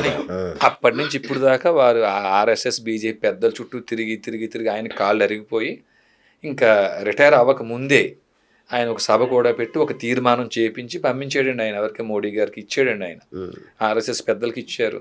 ఈ 6 ఆర్టికల్స్ని మీరు అమెండ్మెంట్ చేయకపోతే హిందువులు మిగలరు, బతకరు అని చెప్పుకొచ్చాడండి ఆయన. చక్కటి ఒక ప్రోగ్రాం తయారు చేసుకుని, తర్వాత వాళ్ళ మాటల్లో ఉంది తప్ప హిందువుల మీద చేతల్లో లేదని ఆయన నిర్ధారణ చేసుకుని ఈయన ఏం చేసుకొచ్చారంటే ప్రతి రాష్ట్రం తిరిగి అవగాహన కల్పిస్తూ ప్రతి రాష్ట్రం ఆయనకు వచ్చే పెన్షన్ డబ్బులు ఉంటాయి కదా, ఆ డబ్బుల్లో కొంత అమౌంట్ కుటుంబానికి ఇచ్చి కొంత అమౌంట్ ఆయన దగ్గర పెట్టుకొని ప్రతి స్టేటు తిరిగి భారతదేశంలో రాజ్యాంగమే హిందూ ద్రోహ రాజ్యాంగం, ఈ రాజ్యాంగంలో ఈ 6 ఆర్టికల్స్ అమెండ్మెంట్ జరగాలి, జరగకపోతే హిందువులు మిగులురు అని చెప్తున్నారు. అంటే 6 ఆర్టికల్స్ ఏంటి, ఒక రేఖా మాత్రంగా ఏమైనా చెప్పగలుగుతారా? భారతదేశంలో రాజ్యాంగం ప్రకారంగా ఎవరు ఏ మతాన్నైనా ఆచరించుకోవచ్చు, ప్రచారం చేసుకోవచ్చు, నచ్చితే మతం మార్చుకోవచ్చు. ఇది బాగానే ఉంది కదండి, ఇది దాంట్లో తప్పేముంది, సమాన హక్కు ఇచ్చారు కదా, హిందువులు కూడా ప్రచారం చేసుకుని కావాలంటే మతం మార్చుకోవచ్చు అని మీరు అనొచ్చండి. దీనికి ఆయన చెప్పే చక్కటి ఉదాహరణ ఏమిటంటే, ఒక రూమ్లో గదిలో ఓ 50 కేజీలు 100 కేజీల మాంసం పెట్టి మీరు ఒక పులిని జింకని దాంట్లో వదిలేసి ఇద్దరికి సమానంగా హక్కు ఇచ్చారనుకోండి, జింక తినగలదా నాన్ వెజ్ని? తినకపోగా ఈ పులి ఏం చేస్తుందంటే జింకను కూడా తినేస్తుంది కదా. అట్లాగే హిందువులకి ప్రచారం చేసుకునే హక్కు ఉన్నా వారికి ప్రచారం చేసి మతం మార్చుకుని మతం మార్చడం ద్వారా ఇంకొక దేశాన్నో ఇంకొక రాజ్యాన్నో స్వాధీనపరుచుకుని ఇతరులను హింసించేటువంటి లక్షణాన్ని స్వాభావికంగా కలిగి లేరు వీరు. కాబట్టి వీరికి అలాంటి హక్కు ఇచ్చినా ఉపయోగం లేదు. ఈ హక్కు అన్యమతస్థులకు ఇవ్వటం వల్ల వీ హ్యావ్ కాన్స్టిట్యూషనల్ రైట్ అని చెప్పి మత ప్రచారం చేసి వీరు మతం మారుస్తున్నారు. అలాగే ఆర్టికల్ 30 కూడా మైనారిటీస్ కోసం ప్రత్యేక బుజ్జగింపుల పేరుతో పెట్టారు. కాబట్టి ఇప్పుడు బీజేపీ ప్రభుత్వం వచ్చినా అంతకుముందు కాంగ్రెస్ ప్రభుత్వం ఉన్నా లక్షల కోట్ల రూపాయలు మైనారిటీస్కి ఇవ్వాల్సి వస్తుంది ఈ ఆర్టికల్ ద్వారా. ఇప్పుడు ఎవరి మతాన్ని వారే నిర్వహించుకోవచ్చు అనే మాట బాగానే ఉంది. మరి ఇక్కడ ఉండే లౌకికత్వం హిందువుల యొక్క ఆలయాలు హైందవుల ఆలయాలని చేతుల్లోకి తీసుకోవడం కోసం ఎలా ఉపయోగపడుతుంది? లౌకికం సెక్యులర్ అంటే ఏమిటి? మేము మతానికి దూరం, మాకు అన్ని మతాలు సమానం అనే పదం హిందువుల దగ్గర మీరు ఎందుకు ప్రవర్తించలేకపోతున్నారు? హిందువుల ఆలయాలని మీరు చేతుల్లోకి ఎందుకు తీసుకుంటున్నారు అనేది లౌకికత్వం అనేది పేరుకి అట్లా ఉంది తప్ప హిందువుల మీద లేదండి లౌకికత్వం. హిందువుల దగ్గర మాత్రం దౌర్జన్యం లాక్కుంటున్నారు టెంపుల్స్ అవిని.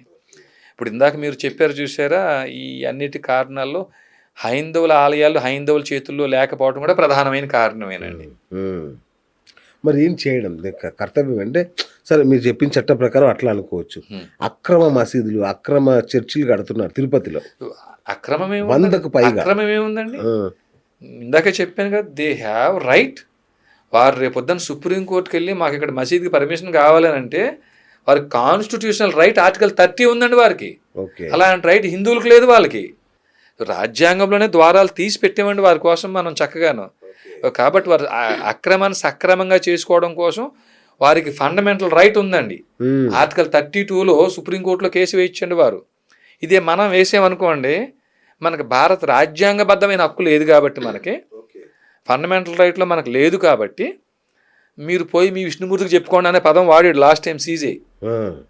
ఆయన కళ్ళు మూసుక అలాంటి ప్రసంగం చేయకూడదు ఆయన బెంచ్ మీద కూర్చుని. అలాంటి ప్రసంగం చేసిన న్యాయమూర్తిని అప్పుడు ఉండేటువంటి ఎవరైతే ఉన్నారో ఆయన పిటిషన్ ఎవరైతే ఉన్నారో బూటు విసరబోయాడని తర్వాత కాలంలో ప్రచారం జరిగింది. అసలు అంత తప్పుడు కూతలు కూర్చిన న్యాయమూర్తిని ఇన్కెపాసిటీ పేరుతో ఆర్టికల్ 124 సబ్ క్లాస్ 4 ప్రయోగించి తొలగించాలని ఇదే ప్రధానమంత్రి గారు. ఎవరైతే పవన్ కళ్యాణ్ గారు, జగన్మోహన్ రెడ్డి గారు, మన రేవంత్ రెడ్డి గారు, రాహుల్ గాంధీ వీళ్ళందరూ ఖండించేశారో, న్యాయ వ్యవస్థ మీద దాడి అన్నారో, మరి న్యాయ వ్యవస్థ హైందువుల మీద దాడి చేయొచ్చా?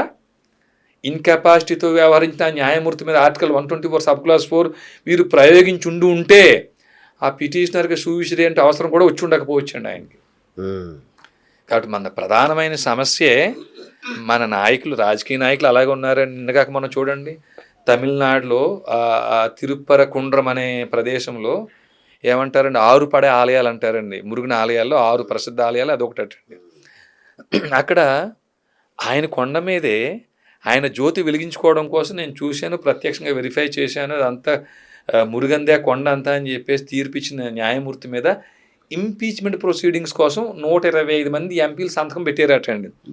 మరి హైందవులకి ఇంత అన్యాయంగా వ్యతిరేకంగా తీర్పులు ఎన్నిసార్లు ఇచ్చినా మరి ఈ ప్రయోగం మన నాయకులు, మన ఎంపీలు, మన బీజేపీ ప్రభుత్వం ఎన్నిసార్లు చేయాలి? వాళ్ళని చూసి కూడా మనం నేర్చుకోమండి. సో కాబట్టి ముందు మనకు ప్రధానమైన సమస్య రాజ్యాంగం, ప్రధానమైన సమస్య మన నాయకులు, చేతగాని నాయకులు, ప్రధానమైన సమస్యే మన ఆలయాల్లో ఉండి అర్చక పురోహితులు బోధించకపోవటం ఆలయాలను కేవలం పూజల కోసం పునస్కారాల కోసం ఉపయోగించడం. అదే అంటున్నా, ఇప్పుడు ఈ ధోరణి పెరుగుతుంది.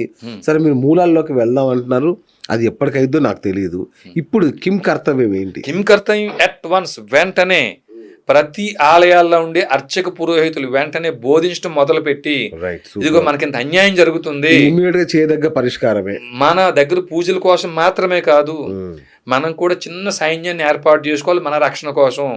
మన దేవాలయాల భూములు 20 లక్షల ఎకరాల పైన అన్యాక్రాంతం అయిపోయి కోర్టుల్లో పెండింగ్ ఉన్నాయి. ఎందుకంటే ఈ హైందవులు ఎవరు అడగరు కదా, పాపం ఎవరైనా హైందవ సంఘాలు పెట్టి. ఏ మాట కామాట రంగరాజన్ గారు ఇదే పని చేసేవాళ్ళు కదా పాపం, ఆయన మీదనే దాడి చేశారు. మరి రంగరాజన్ గారు ఏ పని చేసేవారు? ఇట్లా మంచి బోధనలు చేసేవాళ్ళు, ఆయన ధర్మాన్ని కాపాడుకుంది ఇట్లా చెప్పేవాళ్ళు. ఇక్కడ 2 విషయాలండి. రంగరాజన్ గారు ఆ పని చేయలేదు, ఒకటి. రెండోది మేము దాడి చేయలేదు. రంగరాజన్ గారు ఎంతసేపు గుడికి వచ్చేటువంటి భక్తుల మీద కూర్చుని ఆయన ఏం చెప్తున్నారు? ఆయన అమ్మాయిలు చున్నీ వేసుకోండి, అబ్బాయిలు పంచి కట్టుకోండి, ఆ మహిళలు చీరలు కట్టుకోండి, గోవిందనామాలు చెప్పండి. దీన్ని మనం ఏం వ్యతిరేకించట్లేదండి. అలాగే రంగరాజన్ గారు మంచి పని చేశారు. రంగరాజన్ గారు మంచి పని ఏమిటి? మునివాహన సేవ పేరుతో ఒక దళితుని భుజం మీద ఎక్కించుకుని మేము దళితులకు ఆలయాలు వ్యతిరేకం కాదని మంచిగా చాటి చెప్పారండి. రంగరాజన్ గారు చేసిన మంచి పని మనం పొగుడుదామండి. కానీ రంగరాజన్ గారికి తెలియదు అసలైన విషయం ఏమిటంటే, ఈ భూమి మాది, 500-600 సంవత్సరాలు ఈ ముస్లిమ్స్ మేము పరిపాలించాం, ఈ భూమి మాది అని వారు వక్ఫ్ బోర్డు పేరుతో ప్రాపర్టీ అని క్లెయిమ్ చేసుకుంటూ వెళ్తున్నారండి. ఎవరు? ముస్లిమ్స్. ఈ భూమి అంతా ఇక్ష్వాక వంశీయులని రాముడు ఎన్నో యుగాల క్రితం చెప్పాడండి. ఆ ఇక్ష్వాక వంశీయులు ఎవరు? ఏ ఏ గోత్రాల్లో ఉన్నారు? యదాహి ధర్మస్య గ్లానిర్భవతి భారత, ఓ భరతవంశీయ.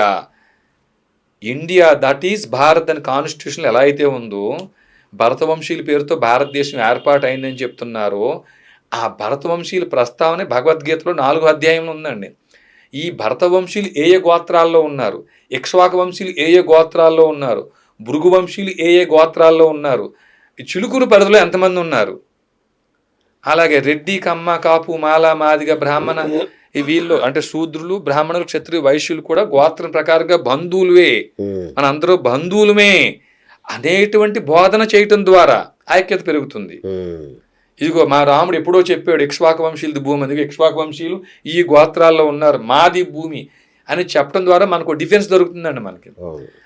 రెండోది, ఒక ప్రత్యేకమైన సైనిక వ్యవస్థ ఏర్పాటు చేసుకోవడం ద్వారా రేపు దాని తిరుపతిలో అయినా బెజవాడలో అయినా ఏమైనా ఇబ్బంది జరిగితే ఆ చిలుకూరు నుంచి సైనికుడు వెళ్తాడు, రంగరాజు గారు వెళ్ళడానికి ఆయనకి అవకాశం ఉండదండి ఆయనకి. కాబట్టి ఇలాంటి పని చేయమని మేము అభ్యర్థించామండి. మేము వెళ్ళే సమయానికి ఆయన వేరే పనిలో ఉన్నారు కాబట్టి, ఉండకూడని స్థితిలో ఆయన ఉన్నారు కాబట్టి ఆయనకి అది ఇబ్బంది జరిగి ఉండొచ్చు. అది నిజమా? మీరు పదే పదే అంటున్నారు, ఆయన అట్లాంటి పని చేస్తాడా? నా మాట మీరు ఎందుకు నమ్మాలి? ఒక చిన్న ప్రశ్న అండి. 7వ తేదీ దాడి జరిగింది అంటున్నారు ఆయన, 8వ తేదీ ఉదయం కంప్లైంట్ పెట్టారండి. ఆయన తాగి లేకపోతే ఏమిటండి, మద్యం సేవించి లేకపోతే, ఆయనతో అర్ధనగ్నంగా స్త్రీ లేకపోతే, వెంటనే దాడి జరిగినప్పుడే పిలిస్తే ఎన్ని వేల మంది వచ్చి మమ్మల్ని చంపేస్తారండి? అవునా కదండి? మరి ఈ పని ఆయన ఎందుకు చేయలేదండి? పోనీ మధ్యాహ్నమో సాయంత్రం అయినా పోలీస్ స్టేషన్కి వెళ్ళి ఆ రోజే కంప్లైంట్ ఇస్తే ఆయన నోటి నుంచి వచ్చే ఆ దుర్వాసన ఏదైతే ఉందో, మద్యం సేవించిన వాసన ఏదైతే ఉందో, అది పసిగడతారని వెళ్ళలేదు ఆయన. నేను ప్రశ్న వేస్తున్నాను అంతే అండి, ఇబ్బంది ఏం లేదు. మమ్మల్ని నమ్మక్కర్లేదు. మీరు యూట్యూబ్లో సెర్చ్ చేయండి. వాళ్ళ దగ్గర పనిచేసిన వ్యక్తి ఒక ఆయన, అబ్బాయి రాజు గారిని కడపండి, వాళ్ళ నాన్నగారి దగ్గర సహాయగాడిగా పనిచేశారండి ఆయన. ఆయన వాయిస్ మనకు వైరల్ అయిపోయి బయట వినిపిస్తుందండి. రంగరాజన్ గారికి అమ్మాయిలు అలవాటు ఉంది, గుడికి వచ్చిన వారిని ట్రాప్ చేస్తాడు ఆయన, రెండోది మద్యం తాగుతాడు ఆయన, గోశాలలో చికెన్ మటన్ వండించుకొని స్పూన్ వేసుకుని తింటాడు ఆయన. ఈ విషయం రంగరాజన్ గారి నాన్నగారు అనేక సార్లు చూసి కళ్ళం నీళ్ళు పెట్టుకుని ఏడ్చాడు ఆయన అని ఆయన అన్న మాటలు మీరు సోషల్ మీడియాలో చూడండి. మీరు, నేను తప్పంటలేదు, ఆయన మద్యం తాగినా లేకపోతే ఆయన ఎవరో అమ్మాయితో వ్యక్తిగతంగా ఆయన చేస్తే మేము తప్పు పట్టట్లేదు, బయలాజికల్ నీట్గా భావిస్తామండి, సెక్స్ తప్పు పట్టట్లేదు. కానీ ఆ ప్రాంతం తప్పు, ఆ ప్రదేశం తప్పు. మీరు చేయాల్సిన పని చేయటం కానీ చేయకూడని పని చేయటం తప్పు. ఇదే మా బాధ. అతను కలెక్టర్తో కూడా ఏదో గొడవ పడ్డారు కదా మీరు? కలెక్టర్తో మంచి మాట అడిగారు, గొడవ కాదండి. సహజంగా ఈ మాట ఎవరిని అడిగితే పిచ్చోడు అంటారు నన్ను. అరెస్ట్ చేయబోయినట్లు వైరల్ అరెస్ట్ చేసామండి, అరెస్ట్ చేయబోవటం కాదు, కలెక్టర్ని అరెస్ట్ చేసి దానికి గ్రౌండ్ ఏమిటంటే, తణుకు పట్టణం దగ్గర తేతలు అనే గ్రామం ఉందండి. ఈ ఇది 2024 వరకు కూడా అక్కడ అక్రమ పశు వధశాల ఒకటి పంచాయతీ అనుమతి లేదని ఆపిపెట్టింది అప్పుడు వైసీపీ ప్రభుత్వం. ఈ గవర్నమెంట్ మారగానే కలెక్టర్లు అవి మారుతారు కదా, అవును. ఈ కొత్త కలెక్టర్ ఎవరో రాగానే మళ్ళీ ఆయన కలెక్టర్ అండాదండతో ఆయన పంచాయతీ పర్మిషన్ లేకున్నా సరే వారు అక్రమ గోవధశాలు రన్ చేస్తున్నారు. ఒక 400-500 కుటుంబాలు అక్కడ దుర్వాసన తట్టుకోలేక ఒక సందర్భంలో కలెక్టర్ గారిని, ఆపోజిషన్ లీడర్ని, అధికార పక్షం వాళ్ళు అందరినీ కలిసి అన్ని ప్రయత్నాలు చేశారండి. చివరిదాకా మా దృష్టికి వచ్చినప్పుడు దాంట్లో 20-30 కుటుంబాలు తీసుకెళ్ళాము అక్కడికి. మేము కలెక్టర్ గారికి చెప్పాం, ఇలా జరుగుతుందమ్మా అంటే, లేదు నేను పరిశీలిస్తాను అందావిడ. లేదమ్మా, దీనికి మీరే బాధ్యురాలు. పంచాయతీ పర్మిషన్ లేకున్నా కూడా అక్కడ అక్రమ వధశాల రన్ అవుతుందంటే మీ దృష్టికి తెచ్చిన తర్వాత కూడా వారు ఆ పని ఆపలేదు అంటే యు ఆర్ ద అబెట్మెంట్ మీదే. కాబట్టి పలానా సెక్షన్స్ ప్రకారంగా మిమ్మల్ని అరెస్ట్ చేస్తున్నాం. ఈ సెక్షన్ల ప్రకారంగా మీరు వాళ్ళని ప్రోత్సహించి వారి నేరంలో మీరు భాగస్వామ్యం పంచుకున్నందుకు 40 BNSS పాత సెక్షన్ 43 CRPC ప్రకారంగా మిమ్మల్ని అదుపులో తీసుకుంటున్నామని ఆవిడకే నోటీస్ ఆవిడ చేతిలో పెట్టి, సంతకం పెట్టి నోటీస్ పెట్టి ఆవిడని అక్కడ అంటే నిర్బంధించి పోలీసులకు మేము సమాచారం ఇచ్చాం. అయ్యా, ఒక నేరస్తురాలను ఇలా మేము అరెస్ట్ చేసాం, ఆవిడ కలెక్టర్గా ఉన్నారండి, ఆవిడ 40 BNSS ప్రయోగించి అరెస్ట్ చేసాం మేము, మీరు వస్తే మీ కంప్లైంట్ ప్లస్ ఆవిడని అప్పచెప్పి వెళ్ళిపోతామని ఆయనకి ఫోన్ చేశాం. అంటే మేము కలెక్టర్ గారిని ముట్టుకోలేదు మేము, కానీ ఎవరంటే అరెస్ట్ అని నోటీస్ ఇచ్చే ఆపేమండి ఆవిడని. తర్వాత ఆ పోలీస్ ఏంటి కలెక్టర్ని అరెస్ట్ చేయడం పిచ్చోడేమి వీడు, 40 BNSS కానీ 43 CRPC కానీ కాగ్నిజబుల్ అఫెన్స్ జరిగితే ఏ మర్డరో మానభంగో దొంగతనం చేసి వాళ్ళు పారిపోతుంటే పట్టుకునే అధికారం ఉంది తప్ప ఇలా కలెక్టర్ని, ముఖ్యమంత్రులని, PMని అరెస్ట్ చేయడం కాదని పదం ఆయన చెప్పారు. నేను దానికి సంబంధించిన కేసులు అసయ్యా లలిత్ కుమారి వర్సెస్ UP గవర్నమెంట్ కేసు ప్రకారంగా అఫెన్స్ కాగ్నిజబుల్ అయినా నాన్ కాగ్నిజబుల్ అయినా సరే మేము మీకు చెప్పడం మా ధర్మం. ఈ అఫెన్స్ నాన్ కాగ్నిజబుల్ అని మీరు ఎలా అనుకుంటారు? మా కంటెంట్ చూస్తే కదా మీకు తెలిసేది. అంటే నువ్వు అక్కడ ఉండి నేను వస్తున్నా అన్నాడండి ఆయన, CA అన్నాడు, కానీ వచ్చాడుగా మా దగ్గర రాలేదండి ఆయన. ఆ దూరంగా చూసే ఆ జిల్లా SP అక్కడ ఉన్నాడు, మాతో పాటు జిల్లా SP ఉన్నాడు. కలెక్టర్కే భయపడలేదు, మేము CAకి భయపడతామండి అక్కడ మళ్ళీ. కాబట్టి ఆయన వచ్చారు. తర్వాత ఇంకొక ఇన్స్పెక్టర్ని ఎవరిని పంపించారు. ఆయన కంప్లైంట్ కలెక్టర్ గారిని అప్పచెప్పేసి ఈవిడ కలెక్టర్ అనే ఉద్దేశంతో మీరు ప్రాథమిక విచారణ చేయొద్దు, ఆవిడ మీద మేము సహజంగా నేరస్తుల్ని మీరు ఎలా చూస్తారు నిందితుల్ని అలాగే భావించి ఇన్వెస్టిగేషన్ చేయండి. మేము ఇచ్చిన కంప్లైంట్ తప్పుడు కంప్లైంట్ అయితే మా మీద కూడా 340 CRPC రీడ్ విత్ 195 1B ప్రకారంగా మా మీద కూడా చర్యలు తీసుకోవచ్చు. మా కంప్లైంట్ నిరూపించుకోవడం కోసం మేము సిద్ధంగా ఉన్నాం అని చెప్పి మరి కంప్లైంట్ ఇచ్చి వారికి కలెక్టర్ గారు అప్పచెప్పి వచ్చామండి. చట్టాలు మొత్తం చదివేశారా? సెక్షన్లన్నీ ఇలాంటి వాళ్ళు చెప్తే కొంత ఇంత డెప్త్ ఎవరికి తెలియదు కదా సార్. వండర్ఫుల్. మీరు ఏం చేస్తుంటారు మామూలుగా? నేను ఏదో 4 స్వరాలు నమ్ముతుంటానండి. సని పని సమ మరి సమమ పమరి సమరి సని పప్ప మమ ప సని సని సని పరి సని ప సని పమ ని పమరి పమరి స సని పమరి సారి గమ. ఎవరైనా కొంటే స్వరాలు అమ్మేస్తుంటాం అంతే అండి. అంటే శిక్షణ ఇస్తారా? పాటలు టీచర్ అండి. అచ్చా, మ్యూజిక్ టీచర్. అంతే. రెడ్డి గారికి ఇదే వచ్చింది, ఇలా వచ్చింది అంటే శూద్రుడిని అయినప్పటికీ, రెడ్డిగా ఉన్న శూద్రుడిని అయినప్పటికీ ఆ లోపల ఉన్నవాడికి అభ్యాసం కలిగి ఉన్నాడు పూర్వజన్మలో. పూర్వాభ్యాస అయినా తేనయ్యి హరి అయితే పూర్వజన్మ అభ్యాసం అయి ఉండొచ్చు అండి. మీకు అంటే మీకు ఏమైనా తెలుస్తుంటుందా పూర్వజన్మలో అట్లాంటివి ఏమన్నా? అంటే ఈ పూర్వజన్మలో ఏ అభ్యాసాన్ని కలిగి ఉన్నాము, ఈ జన్మలో అభ్యాసాన్ని కలిగి ఉన్నాము. వశిష్ఠ, కౌండిన్య, కాశ్యప, ధనంజయ గోత్రులకు చాలా రుణపడి ఉన్నాను కదా. పూర్వజన్మలో కూడా బహుశా వశిష్ఠ, కౌండిన్య, కాశ్యప గోత్రాల్లో ఏ క్షాత్రం కలిగిన వాడిగా జన్మించి ఉంటానేమో అని అనుకుంటుంటాం అంతే. వండర్ఫుల్. రైట్. అట్లాగే మొన్న రాజమౌళి గారు కూడా మాట్లాడారు ఇట్లానే. దాన్ని ఎట్లా చూసి హనుమంతుడి గురించి ఆయన ఏదేదో మాట్లాడాడు. హనుమంతుడి మీద నాకు నమ్మకం లేదు, దేవుడిని నేను నమ్మను, కానీ మా నాన్నగారు నమ్ముతారు. మా నాన్నగారు నమ్మితే మరి ఇలానా చేసేది హనుమంతుడు అని చెప్పేసి ఆయన ఒక ఇదో చేసి ఉన్నాడండి ఆయన. దానికి చాలామంది బండి సంజయ్ గారు చక్కటి విమర్శ చేసేటండి ఆయన. రాజమౌళి గారికి మంచి బుద్ధి ప్రసాదిద్దామని చెప్పేసి అని అన్నారండి ఆయన. ప్రసాదించాలని కోరుకుంటున్నాం అనే పదం వాడారండి ఆయన. రాజమౌళి గారైనా లేకపోతే అన్యమతస్థులైనా ఎవరికైనా ఎక్కువ స్వేచ్ఛ ఎప్పుడు ఉంటుందంటే అండి, ఇక్కడ హైందవ ధర్మం ఉన్నంతసేపు స్వేచ్ఛ ఉంటుందండి. ఒక్కసారి హిందువులు తగ్గిపోయి ముస్లిమ్స్ పెరిగిపోయి ఆ చర్యా చట్టం వచ్చిన తర్వాత నేను దేవుణ్ణి నమ్మననే రాజమౌళి గారికి కూడా ఆ మాట మాట్లాడే స్వేచ్ఛ ఉండదండి. ఉండదు. కరెక్ట్.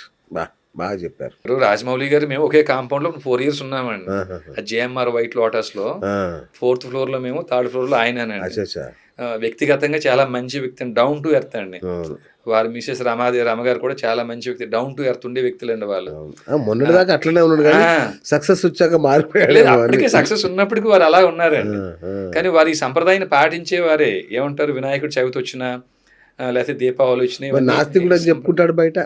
అంటే నాకు దేవుడి మీద నమ్మకం లేదనే పదం వాడేటండి ఆయన. దేవుడిని నమ్మననే పదం వాడేటండి ఆయన. మరి ఇంట్లో పూజ వచ్చినా పునస్కారం వచ్చినా వాళ్ళతో పాటు ఆయన కూడా వాటిలో కూర్చుని ఆ క్రతువులు చేసే వ్యక్తి అండి. చేసే వ్యక్తి అండి ఆయన. స్వతహాగా చాలా మంచి వ్యక్తిని. అలాంటి వ్యక్తులు అరుదుగా ఉంటారు. దురదృష్టం ఆయన పదం వాడకూడదు, పదం వాడారు ఆయన. సారీ కూడా చెప్పలేదు ఇంతవరకు. అంటే ఇంకొకటి ఏంటంటే ఆయనకి సమాజంలో మంచి ఒక హోదా ఉన్న వ్యక్తి కదండి. అలాంటి వాళ్ళని మీద చెప్పించే ప్రయత్నం పెద్దగా ఎవరో చేయరండి, వాళ్ళని చేయరు. ఎందుకు చాలా గొడవైంది, చాలా మంది తిట్టారు, అవమానించి, అయినా కూడా ఆయన బయటికి రాలా. అంటే వాళ్ళకి ఇప్పుడు ఈ సినిమాలు కూడా చూడండి, వాళ్ళు ఇష్టానుసారం కథల్ని మార్చేస్తున్నారు. రామాయణ మహాభారతాలని స్వేచ్ఛానువాదం చేస్తున్నారు. అవునండి. మరి వారు వ్యాపారం చేసుకోవడం కోసం కమర్షియల్ ఎలిమెంట్స్ ఎలా ఉండాలో అలా చేయటం అందరికి అలవాటు అయినట్టు ఆయనకు కూడా అలవాట్లో భాగంగా ఉండొచ్చండి. వ్యక్తిగతంగా అయితే అలాంటి దూషణ చేసే లక్షణం కలిగిన వ్యక్తి కాదండి ఆయన. కానీ దురదృష్టం ఆ పని జరిగింది, అక్కడ జరిగింది. శివాజీది తప్పులేదు, రాజమౌళిది తప్పులేదు, ఏదో పొరపాటున అనేసారు అంతేనా? అంటే శివాజీ గారు దాంట్లోనేమో ఆయన వ్యక్తిగతంగా ఆ సామాన్ అనే మాట, ఒక మాట తప్పుడు మాట వచ్చినప్పటికీ మిగతాది అంతా కూడా మన అక్క చెల్లెళ్ళు, మన అమ్మలు, ఆడబిడ్డలు, మన కూతుర్లు, మన వారి గౌరవం గురించి ఆయన మాట్లాడాడండి ఆయన. సో దాంట్లో మనం ఆయన తప్పు పట్టక్కర్లేదు. అన్వేషణ అయిన దాంట్లో అంటే అందరూ ఇప్పుకుంటారు ఇష్టాన్ని అనే మాట అయితే మాత్రం ముందు మనం ఆచరించి అవతలకు చెప్పాలి. కాబట్టి దాన్ని కూడా మనం సమర్థించాల్సిందే మనం. అవునా? మరి అంతే కదండి. మనం ఇప్పుడు నేను పంచి కట్టుకోకుండా, నేను ఆ ధోతి అవి నేను ధరించకుండా, నేను మరి మిగతా వాళ్ళని మీరు ఏర్పాటు చేయండి, మీరు చేయండి అంటే ఎంతవరకు సబ్ అవుతుందండి? మీరు అన్వేష్ ఫ్రెండా మీరు? అట్లా లేదండి, నాకు ఆయన ఎవరో తెలియదు, మీరు చెప్తే వింటాను మళ్ళీ. షూరా? షూర్. ఎందుకో మీ ఇద్దరు క్లోజ్ ఫ్రెండ్స్ డౌట్ వస్తుంది. అన్వేష్ మీద ఈగా వాళ్ళనివ్వట్లేదు మీరు. అట్లా లేదు స్వామి, అట్లా లేదు స్వామి. ముందు మనం ఆచరించాలి, మనం ఆచరించాలి. ఆచరించుకుంటే ఎవరికి చెప్తామండి మరి మనం? రోజు తెల్లవారుజాము 5 గంటలే నువ్వు వాకింగ్కి వెళ్ళు అని నాకు పిల్లలకి ఎట్లా చెప్తాను నేను చేయకుండా? సాయంత్రం 6 గంటల లోపు ఆహారం ముగించేయండి మీరు, మీకు ఆరోగ్యానికి మంచిది అని నేను ఎట్లా చెప్తాను? నేను ఆచరించాలి. నేనేమో 10 గంటలకి 11 గంటలకి పిజ్జాలు బర్గర్లు తిని నా పిల్లల్ని 6 గంటలకి ఆహారం కట్టేయండి అంటే ఎట్లా వీలు పడుతుందండి? మనం ఆచరించాల్సింది. మనం ఆచరించకపోయినా అవమానకరంగా ఎవరో చెప్పట్లేదు స్వామి. ఆ శివాజీ గారు చూడండి ఎంతో గౌరవంగా ఉన్న ఒక్క పదానికి ఆయన క్షమాపణ చెప్పేశాడు, అయిపోయింది. మరి ఆ క్షమాపణ చెప్పని బాలకృష్ణ గారు ఉంది, ఆడ కనిపిస్తే ముద్దైనా పెట్టండి, కడుపన్నా చేయండి అన్నాడు. మరి అని అడిగేవాడి మరి మనం ఇప్పుడు దాకా మాట్లాడతాం. మనం ధైర్యం ఉందా, దమ్ముందా మనకి? అక్కడే ఉండదు మనకి. ఏమనంటే తుపాకీతో కాల్చేస్తారు, అన్వేషి శివాజీ దొరుకుతారండి మనకి. అనసూయని ట్రోల్ చేసే వాళ్ళకి ఏం చెప్తారు మరి? అనసూయ మీద లేదండి, మనం వినదగు ఎవ్వరు చెప్పినా దాంట్లో కూడా మంచి తీసుకుందాం. మనం నిండుగా కప్పుకొని మనం వస్త్రధారణ ఉంటే మనకు గౌరవం ఉండిపోతుంది. మనకి అంత అసభ్యంగా మాడుకునే అవకాశం ఉండకపోవచ్చు. లేదు నేను ఇప్పుడు తిరుగుతానని ఆ అమ్మాయి స్వేచ్ఛను గౌరవిద్దాం. మనం ఎందుకు తిట్టుకోవాలి? మనం గౌరవిద్దాం. కానీ స్వతహాగా అయితే మాత్రం నేను కోరుకుంటా నా పిల్లలు నిండుగా వస్త్రధారణ ఉండాలని కోరుకుంటా. రేపు పొద్దున నా పిల్లలు వ్యతిరేకించిన నేనేం చేయలేను. నేను ఏమన్నంటే వీరరావు గారు సొంత పిల్లల మీద దాడి అని మీరే అంటారు, రేపు పొద్దున మీరే అంటారు మళ్ళీ రేపు పొద్దున. ఇప్పుడు మీ నామం పెట్టారు, ఇంత చక్కగా ఉంది, అద్భుతంగా ఉంది. సో మీరు చక్కగా పాటిస్తున్నట్టే కదా.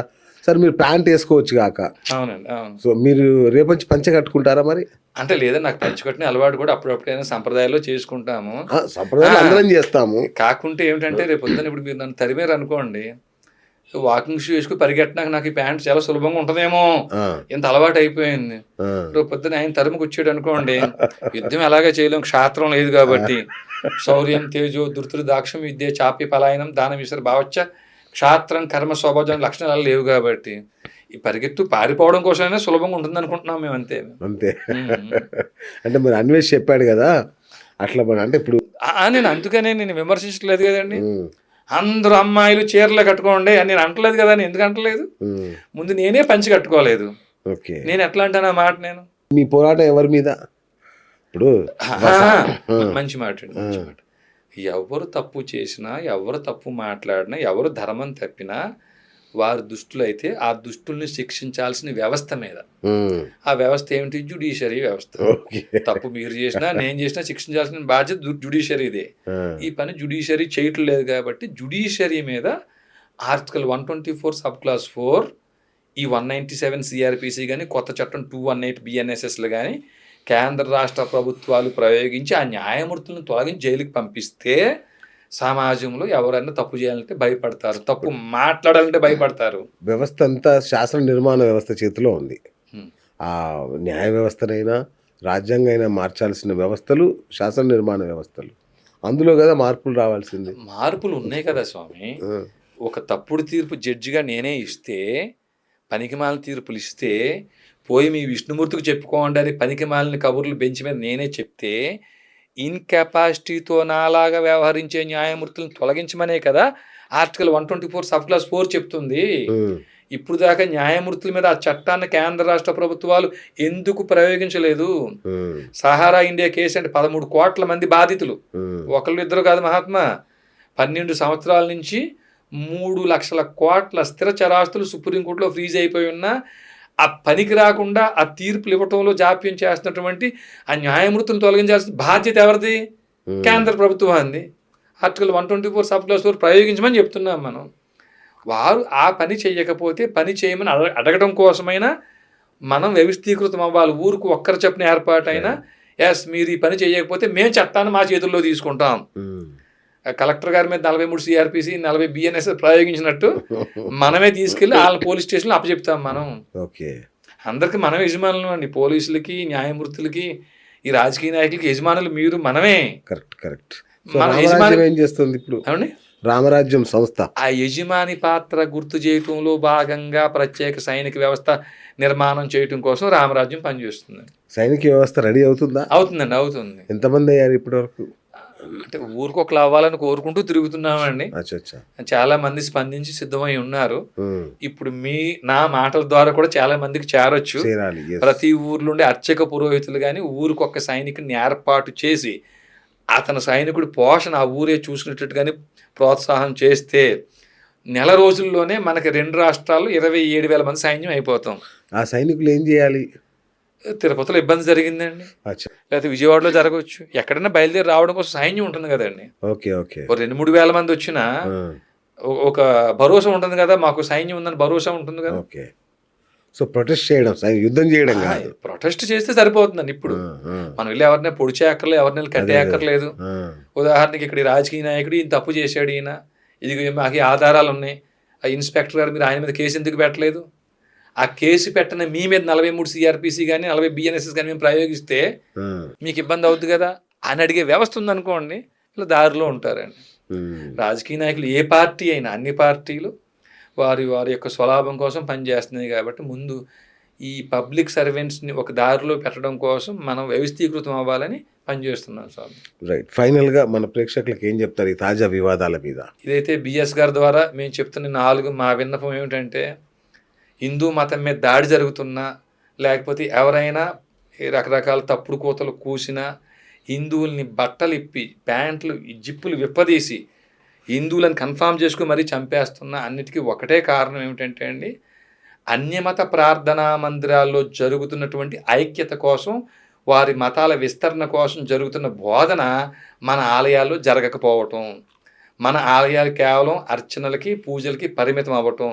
కాబట్టి 2 రాష్ట్రాల్లో ఉండే అర్చక పురోహితులకి, బ్రాహ్మణ సంఘాలకి విన్నపం ఏమిటంటే, బిఎస్ గారి ద్వారా ఈ వేదిక ద్వారా మా విన్నపం మనం ఏమిటంటే, యుద్ధ ప్రాతిపదికన క్షాత్రం కలిగిన వారిని భగవద్గీత 18వ అధ్యాయం 43వ శ్లోకంలో పేర్కొనబడిన క్షాత్రం కలిగిన వారిని ఊరికి ఒక్కరిని ఎంపిక చేసి వారి పోషణ ఊరే చూసుకునేటట్టు ఆ ఊర్లో ఉండే అర్చక పురోహితులు కంకణం కట్టుకుని బాధ్యత తీసుకుంటే నేటి నుంచి నెల రోజుల లోపే మనకు 2 రాష్ట్రాల్లో 27,800 గ్రామాల్లో 27,800 మంది సైన్యం అవుతాం. వారి పోషణ ఊరే చూసుకున్నప్పుడు ఇంక వారి బాధ ఏమి లేదు కదా. వారు తిరుపతిలో ఇబ్బంది జరిగినా, రామతీర్థంలో ఇబ్బంది జరిగినా, ఇంకెక్కడన్నా గోరక్షణకు వెళ్ళాలన్నా 1,000 మంది సైన్యం ఉంటే మనకు కొంత ఉపశమనం జరుగుతుంది. అలాగే రెండోది రాజకీయ నాయకులు కూడా మేము హిందువుల కోసం పనిచేస్తున్నాం అన్నవారు ఏ పార్టీలో ఉన్నా ఈ భారతదేశంలో ఈ భారత రాజ్యాంగంలో ఆర్టికల్స్ 25 నుంచి ఆర్టికల్ 30 వరకు అమెండ్మెంట్ జరిగే దిశగా మీరు ప్రయత్నం చేయండి. ఆ ప్రయత్నం చేయకపోతే మీరు హిందువులని చెప్పుకున్నా పెద్ద ఉపయోగం ఉండదు. ఇది మీ మూలంగా సవినయంగా మీ ద్వారా తెలియజేసుకుంటున్నాం మహాత్మా. Thank you Mahatma. అయ్యా. చూసారు కదా ఫ్రెండ్స్, మనం ఇప్పుడు జరుగుతున్న ఇన్సిడెంట్ల మీద మిగతా వాళ్ళ స్పందన వేరుగా ఉంది, వీర రాఘవరెడ్డి గారి స్పందన కొత్తగా ఉంది. రైట్, అంటే మూలాల్లోకి వెళ్ళి పరిష్కారం వైపు ఆలోచిద్దాం అనేది ఆయన వాదన. మరి ఈ వాదనతో మీరు ఏకీభవిస్తారా? అంటే అన్వేషణ సమర్థించే విధానం కానీ, అనసూయ గారిని సమర్థించే విధానం కానీ, ఆయన అభిప్రాయాలన్నీ విన్నారు కదా. సో మీ అభిప్రాయం ఏంటి? వీర రాఘవరెడ్డి గారి కామెంట్ను మీరు సమర్థిస్తున్నారు లేదా కింద కామెంట్ రూపంలో తెలియజేయండి. సో ఇది ఇవాళ బిఎస్ టాక్ షో. నేను మీ బిఎస్ సైనింగ్ ఆఫ్.